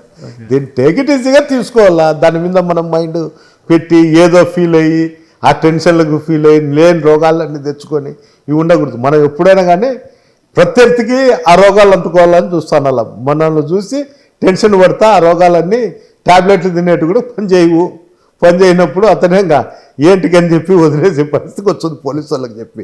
అంతకుమించి నాకైతే ఎలాంటి టెన్షన్ రావు, ఏమి రావు. ఒకే ఒక పాయింట్ అండి, దీనికి సమాధానం చెప్పండి. మీరు ఎంత తిట్టినా జేసీ ప్రభాకర్ రెడ్డి గారిని కొంత అభినందించాలి కదా మీరు. అంటే మీకు తాడిపత్రిలో ఉన్న ఇల్లు అది ప్రభుత్వ స్థలం, మున్సిపల్ స్థలంలో ఉన్నప్పటికీ కూడా ఆయన కూల్చివేయకుండా మీ మీద ప్రేమతో అలా వదిలేశారని చెప్పచ్చు. నా డాక్యుమెంట్ ప్రకారం నేను కొలత వేసుకున్నా, అతను నాకు టెన్షన్ పెట్టాలనే దానికోసం అతను ప్రయత్నం చేస్తారు. అంతకుమించి ఏరేదేం లేదు. నేను ఇవన్నీ చూసి అలవాటు పడిపోయినా. అంటే ముందు నుండి నా 20 ఏళ్ళ నుండి, నా 20 సంవత్సరాల నుండి ఈ కష్టాలన్నీ చూసి అదే ఒక పక్కన ఇప్పుడు నేను షుగర్కు బీపీకి ట్యాబ్లెట్ వేసుకుంటున్నా. ఇది ఒక రోగం అనుకొని దాన్ని వదిలేస్తాను. అంతకుమించి అంటే దానికన్నా అంతకుమించి మనం చేసేది ఏం లేదు. ఆలోచన చేసినా టెన్షన్ పడినా ఇబ్బంది పడతానా దానివల్ల ప్రయోజనం కూడా లేదు. నా ప్రయోజనం లేని దాని గురించి ఆలోచన చేయాల్సిన అవసరం కూడా లేదు. తాడిపత్రి మున్సిపాలిటీ గురించి చెప్పాలంటే జేసీ వాళ్ళు అందరికీ గుర్తుకొస్తారనమాట. ఎందుకంటే రాష్ట్ర స్థాయిలో దేశ స్థాయిలో అవార్డు గెలుచుకున్న మున్సిపాలిటీ చాలా అవార్డులు తెచ్చుకున్న. నేను చెప్తా అవార్డుల గురించి నాకన్నా నీకే తెలుసు ఎట్లా వస్తాయి అనేది కూడా. అంటే బయట చెత్త వేసినా కూడా వాళ్ళకి ఫైన్ వేసి వాళ్ళ చేతితో చెత్త తిప్పేయడము, ఆ ప్లాంట్స్ మొక్కలు నాటి దానికి ట్రీ గార్డ్స్ పెట్టేసి దాన్ని సంరక్షించే బాధ్యత వాళ్ళకి అడాప్ట్ చేయడం అన్ని కూడా ఆ రోజు ఆ మొక్కది ఆ గుంతది ఎవడిచ్చా డబ్బు అడుగు. ఆ షాపుల కాటికి పోయి ఈ మొక్క పెంచుతాండారే, మీరు పెంచుతారా, మున్సిపాలిటీ పెంచుతుందా, అవన్నీ కట్టిన దానికి మీరు ఇచ్చినారా, మున్సిపాలిటీ ఇచ్చినారా అని అడగండి. మరి ఎవరు ఇచ్చారంటారు? అది నాకు తెలుసు, మీరు అడగండి. తెలుసు. మీకు అన్నీ తెలియకుండానే మాట్లాడుతున్నారు, అన్నీ నాకు తెలియదు అంటారు. నువ్వు తెలిసినోడు మాత్రం నువ్వు అడుగుతున్నావు కదా. నువ్వు తెలిసినోడు నువ్వు పోయి అడుగుది, నువ్వు అడుగుది. ఓకే, నేను అవన్నీ కూడా వాళ్ళకే అప్పచెప్పారని అనుకుంటున్నాను నేను. అది ట్రీ గార్డ్ నాటించడం అది మున్సిపాలిటీ ఖర్చు, మున్సిపాలిటీ ఫండింగ్ లో నిధుల్లో పెడుతున్నారు. అది సంరక్షించే బాధ్యత అడాప్ట్ చేసుకుని వాళ్ళని సంరక్షించి రోజు నీళ్లు పోయాలి, మొక్కని మహావృక్షమైనంత వరకు కాపాడాలని వారికి బాధ్యతలు అప్పచెప్పారని నేను అనుకుంటాను. ఒక పేపర్ బయట వేసినా కూడా పనిష్మెంట్ ఇస్తూ వాళ్ళతో ఫైన్లు వసూలు చేస్తున్నారు. ఒక కాపరిలాగా, అంటే తాడిపత్రికి ఒక కాపలాదారులాగా ఉన్నారు జేసీ ప్రభాకర్ రెడ్డి గారు ఈ రోజు కూడా అంటున్నారు. అంటారు కాదు, ఈరోజు అంటే తట్టుకుంటే నేను చెప్తా, నువ్వు పోయి అందరిని విచారించు. వద్దులే పాపం, నువ్వు ఇంటర్వ్యూకి పోతే అతను ఈయన గిడు కానీ బయటకు తప్పుతాడు. నువ్వు ఇక్కడ నాతో మాట్లాడినట్టు మాట్లాడుతుంటే నేను చెప్పిండేది నల్లా, నువ్వు ఇష్టం వచ్చిండేది మాట్లాడే కదా అట్లా. నువ్వు విన్నావు లేకోకుండా నేసిపోతాను తప్పితే నేను చెప్పినది ఏంటంటే సరే నమస్కారం పెట్టి బయటకు వెళ్ళిపోతాను. నువ్వు వినవు కాబట్టి నిన్ను రానేడు, నువ్వు వినవు కాబట్టి నిన్ను రానేడు. మీరు రానిచ్చారా? మీరు రానిచ్చారు కదా. నేను ఎప్పుడు అందరినీ రానిచ్చాను, నిన్నే కాదు. దాగుంటే వచ్చిన కూడా నేను రానిచ్చా, నాకు అదేం లేదు. అడుక్కో అడుక్కో, వీళ్ళుండేది నాకు సమాధానం ఏంటో చెప్తా, లేకపోతే నాకు నచ్చలేదు. సరే సమాధానం ఏదో చెప్పండి. ఒకటి గోరా తెలుసు కదా, గతంలో జేసీ కుటుంబానికి చాలా అత్యంత సన్నిహితుడు, లారీ డ్రైవర్ గానే ఏదో చేస్తూ తిరిగేవాడు. మీరు అధికారంలో ఉన్నప్పుడు అక్కడి నుంచి మళ్ళీ మీ దగ్గరకు వచ్చాడు. మీ దగ్గరే ఉంటూ కొన్ని విషయాల్లో బాగా సహకరించాడు. అంటే లారీ అసోసియేషన్ నుంచి డబ్బులు కలెక్ట్ చేసి ఇవ్వడంలో కావచ్చు, అన్నింటిలో కూడా కీలక పాత్ర పోషించాడు. మళ్ళా గోరా ఈ రోజు మళ్ళా మీరు అధికారం పోయాలకే మళ్ళా అటువైపు చేరుకున్నాడు. అధికారం పోకముందే వాడు పోయినాడు. కేవలం వానికి ఉన్నటువంటి ట్రాన్స్పోర్ట్ నడుపుకునే దానికి మాత్రమే మా దగ్గరకు వచ్చినాడు తప్ప వాడు వసూలు చేసుకొచ్చి ఇచ్చేకేం వాడిని చూసి ఎవడిచ్చాడు ఏం కథ, ఏం నేనేం రౌడీనా వసూలు చేసుకొచ్చి ఇచ్చేకి? ఎమ్మెల్యే అనేది పెద్ద పదవి కదా ఇక్కడ. వాడు వసూలు చేసుకొచ్చి ఇవ్వాల్సిన అవసరం ఏం లేదు. మేము వ్యాపారాలు చేస్తున్నాం ట్రాన్స్పోర్ట్ లో, వాడు ట్రాన్స్పోర్ట్ లో లారీలు పెట్టుకుంటాడు, అది తోలుతున్నాడు అంతే తప్ప వాడు మాకు డబ్బు ఇచ్చేది ఏంది? అంటే తాడిపత్రిలో ఉన్న గ్రానైట్ ఫ్యాక్టరీ నుంచి ఈ రోజు కూడా ఒక్క రూపాయి కూడా మీరు వసూలు చేయలేదంటారా? చేయలేదు. నువ్వు ఎవరినో నడుపుకో, నిజాలు మాట్లాడదాం మనం. నిజమే చెప్తాండి అది, నిజమే చెప్తాండి అది. ఎవరినో నడుపుకో. నేను అంత ప్రమాణం చేస్తారు ఎక్కడని చేస్తా. నేను అంత చిల్లర నా కొడుకును కాదు, అడకదేని నా కొడుకును కాదు. నా పరిధిలో నేను ఉంటాను. నేను దిగజారి రాజకీయాలు చేసేవాడిని కూడా కాదు. వాళ్ళకి నచ్చకపోతే రాకపోతే మంచోడైతే రిక్వెస్ట్ చేస్తా, ఏమయ్యా ఏంది సర్దుకొని ఉండి, లేకపోతే వదిలేస్తా. ఇప్పుడు పోయిన వాళ్ళందరినీ నేను వదిలేసిన వాళ్ళను అడిగినానే అడుగు. రాజకీయాల్లో అడక్కోకుండా ఉండేది వాళ్ళ క్యారెక్టర్ని చూసి వదిలేసిన. వాడు ఎవడన్నా కావచ్చు, నాకన్నా పెద్దోడు కావచ్చు, ఇంకోటి కావచ్చు, ఎడన కానొచ్చు మాట్లాడతా కానీ వదిలేసిన. వద్దని వాళ్ళు నన్ను వద్దనుకున్నప్పుడు వాళ్ళకి ఇంత చేసినా కూడా నన్నే తిరస్కరించినారంటే కాదు. ప్రభాకర్ రెడ్డి కూడా వాళ్ళ మీద సదాభిప్రాయం లేదు. అది కూడా కనుక్కో. అది కూడా కనుక్కో. ఓకే, ప్రస్తుతం కూటమి ప్రభుత్వ పాలన ఎలా ఉందంటారు? బాగలేదని చెప్తాను నేను. ఎందుకు బాగలేదంటారు? సరైన చెప్పిన హామీలు నెరవేర్చలేదు. ఫ్రీ బస్ ఇచ్చారు, అన్నదాత సుఖీబాబు కూడా అందరినీ మొత్తం డీటెయిల్స్ సేకరిస్తున్నారు, తల్లికి వందనం ఇస్తున్నారు. ఎంతవరకు సక్సెస్? తల్లికి వందనం అందరికీ ఇస్తున్నారు. ఇంట్లో కుటుంబంలో ఎంతమంది ఉంటే నీకు 15 అట్లా అందరికీ ఇస్తున్నారు అనేది చెప్తున్నారు. అందరికీ ఇస్తున్నారు ఫ్రీ బస్సు. ఇప్పటికి కోట్ల మంది బస్సులు ఎక్కి తిరుగుతున్నారని చెప్తున్నారు. ఇంకా అన్ని చేస్తున్నాయి. ఇప్పుడు చూడు, మొన్న వినాయక చవితి రోజు కూడా, వినాయక చవితి ఉత్సవాలు జరిగిన రోజు కూడా వాళ్ళందరికీ కూడా ఉచిత విద్యుత్ ఇస్తున్నామని చెప్పారు. నేతన్నలకు ఉచిత విద్యుత్ ఇంకా పెంచారు, యూనిట్లు పెంచారు. ఏం చేయాలి, అన్ని ఇస్తున్నారు. నేతన్నలకు స్కీమే ఇలా. అప్పుడు మేము 24,000 ఇస్తాను సంవత్సరం. ఈరోజు ఇలేదే. మత్స్యకార భరోసా ఇస్తున్నారు, ఇచ్చిన హామీ మేరకు. భరోసాలు ఇవన్నీ మామూలు జరుగుతుంటాయి. ఇంకేం కావాలంటారు మీకు? ఈ రెడ్ బుక్ పరిపాలన ముందు మూసేస్తే మిగతాటివన్నీ అన్ని చక్కబడతాయి. నాకు అర్థం కాలేదు, మన రాజ్యాంగంలో ఎవరైనా పనిచేయాలి. ఆ రోజేమో వాళ్ళు రాజారెడ్డి పరిపాలన అన్నారు, ఈ రోజేమో మీరు రెడ్ బుక్ పరిపాలన అంటుంది. ఏంటి రెడ్ బుక్, రాజారెడ్డి పరిపాలన? మా ప్రభుత్వంలో ఇట్లా హరాస్మెంట్ చేసిందంటే ఈ రోజు మాకు ఈ పరిస్థితి వచ్చేది కూడా కాదు. అంటే ఆ రోజు వాళ్ళని హరాస్మెంట్ చేశారనే కదా లేనిపోయిన కేసులు పెట్టి ఊర్లోకి వస్తున్న అతన్ని కూడా దారిలోనే అడ్డకించి SC ST కేసు పెట్టి అటు నుంచి అటే అరెస్ట్ చేయించడము.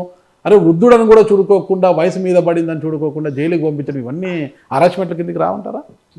నువ్వు చేసిన పనులు అట్లాంటివి అంతే తప్ప నువ్వేం ఊరుకుండలే.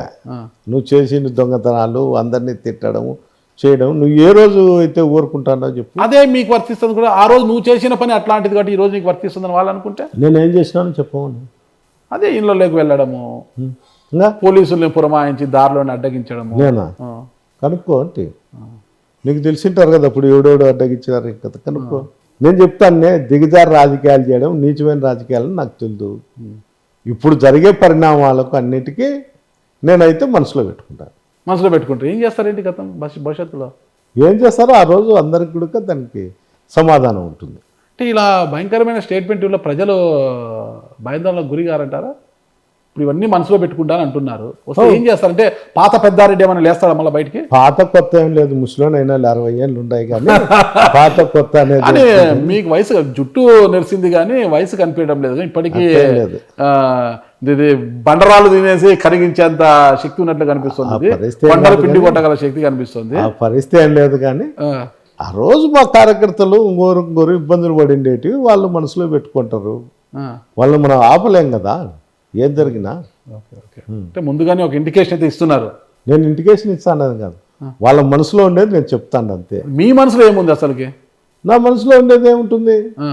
ఆ రోజు అధికారంలోకి వస్తే ఇలాంటి రాజకీయాలు చెక్ పెట్టి ఇంకా ఆయన మనం సమర్థించాలా సమర్థించకూడదని ఆలోచన చేయాలి ఆ రోజు, అంతే తప్ప ఈ రోజు మన ఆలోచన ఏముంటుంది చెప్పు. మళ్ళీ మీరు అధికారంలోకి వస్తారని అనుకుంటున్నారా? అంటే రామని అనుకుంటారా? అది ఎలా, ఏ ఈక్వేషన్ అనుకుంటున్నారు? తెలుస్తుంది కదా అది ఏ ఈక్వేషన్. ఇక్కడ ఒకటే పెద్దారెడ్డికి అసలు టికెట్ ఏ ఉండకూడదు, పెద్దారెడ్డి ఓడిపోవాలని పక్క నియోజకవర్గం అతను అనుకుంటాడు, అతను ఓడిపోవాలని ఇంకోరు, ప్రకాష్ రెడ్డి ఓడిపోవాలని ఇక్కడ మళ్ళీ అవతల అనుకుంటారు, ఇటు అవతల వ్యక్తి ఓడిపోవాలని ప్రకాష్ రెడ్డి అనుకుంటాడు. అంటే తెలుగుదేశంలో ఎవరు అనుకోరా? నాకు తెలిసి అలాంటి పరిస్థితి ఎవరికి లేదు. అందరూ గెలవాలనేది వాళ్ళు ఐక్యంగా ఉంటారు. ఇక్కడ ఒకరిని ఓడించుకోవడానికి ఒకరు ప్రయత్నిస్తుంటే ఎట్లా తెలుస్తుంది ఇక్కడ ఓడించుకోవడం? అదే కదా జరుగుతోంది. ఒకరినొకరు మాకు సరిపోయిన వాళ్ళకి వాళ్ళు పోతారు, వాళ్ళ ఇంటికి వీళ్ళు భోజనం చేస్తారు. ఇప్పుడు ప్రకాష్ రెడ్డి ఏమన్నారు మొన్న, ధర్మవరంలో నేను పార్టీ ఆఫీస్ ఓపెన్ చేస్తాను అన్నారు. వాళ్ళ మండలాలు ఉన్నాయి కాబట్టి చేస్తాను అంటాడు, అంతే దగ్గరలో ఉంటాయి కాబట్టి. ఓకే, మీకు ఇబ్బంది కాదంటారా? ఏంటికైతుంది? ఓకే, మీరు స్వాగతిస్తారు దాన్ని. మీ కుమారుడు కేతిరెడ్డి వెంకటరామారెడ్డి గారు స్వాగతిస్తారు, ప్రకాష్ రెడ్డి గారు అక్కడ పార్టీ ఆఫీస్. అది వాళ్ళ అభిప్రాయం బట్టి ఉంటుంది. బాబాయ్ అబ్బాయి మీరు ఇద్దరు ఒకటే కదా? ఎట్లయితుంది? మీకు ఆయన భరోసా ఇస్తారు, ఆయనకు మీరు భరోసా ఇస్తారు. అవి వేరు వ్యక్తిగత విషయాలు, అవి రాజకీయాలు వేరు, ఎవరు అభిప్రాయాలు వాళ్ళకు. నా దాంట్లో వచ్చి ఎవడోడు పెట్టుకుంటారు, పెట్టుకోమని. మీదంతా కూడా ఒక చివరికి ఉంది కాబట్టి మీకు ఎవరు, అవతల బనానపల్లి ఉంది, ఇవతల కొండాపురం జిల్లానే వేరు కదా, జిల్లా వాళ్ళ ఓటర్లు ఉన్నారు కదా, వచ్చి పెట్టుకోమని.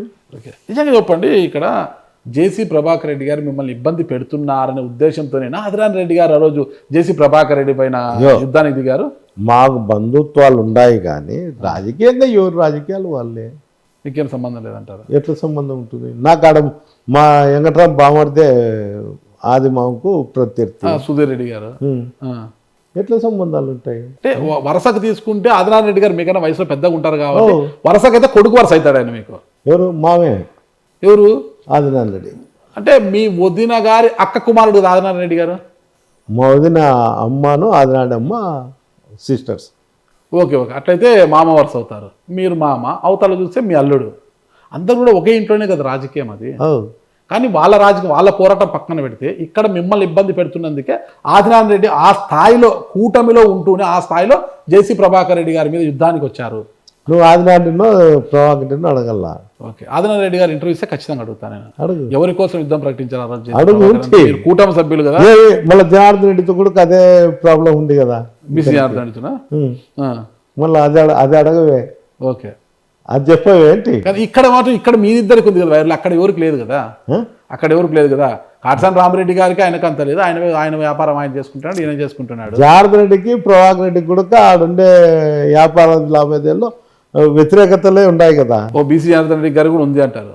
ఉందని నేను చెప్పాలి, ఉంది కదా అంటే మీరే అంటున్నారు ఉంది కదా అంటున్నారు. ఉంది కదా అంటే నాకు తెలియదు, మీకు తెలుసు. ఉంది కదా అంటే ఉంది కదా ఉంది. మళ్ళీ జనార్దన్ రెడ్డితో అడ్జస్ట్ అయి బతుకుతాడు, ఏంటంటే అతను మంత్రి కాలుతో అంటాడని. ఒకరు కాలుతో తంతే తన్నించుకునే పరిస్థితుల్లో జేసీ కుటుంబం ఉందంటారా? లేదంటుకుంటాడా నువ్వు అని నేను అనుకుంటున్నా. తన్నేవాని జోలికి ఎప్పుడు ఊరవాళ్ళు, తన్నేవాని జోలికి కానీ ఆటో వాని కూడా ఇంటికి బీకలేడు. వాడు ఏందన్నా మాట్లాడితే ఏం బీకలేడు, దగ్గరకు పోతేనే అందరినీ చెప్తా కొడతా బుడితో కొడతా అని తిట్టేది.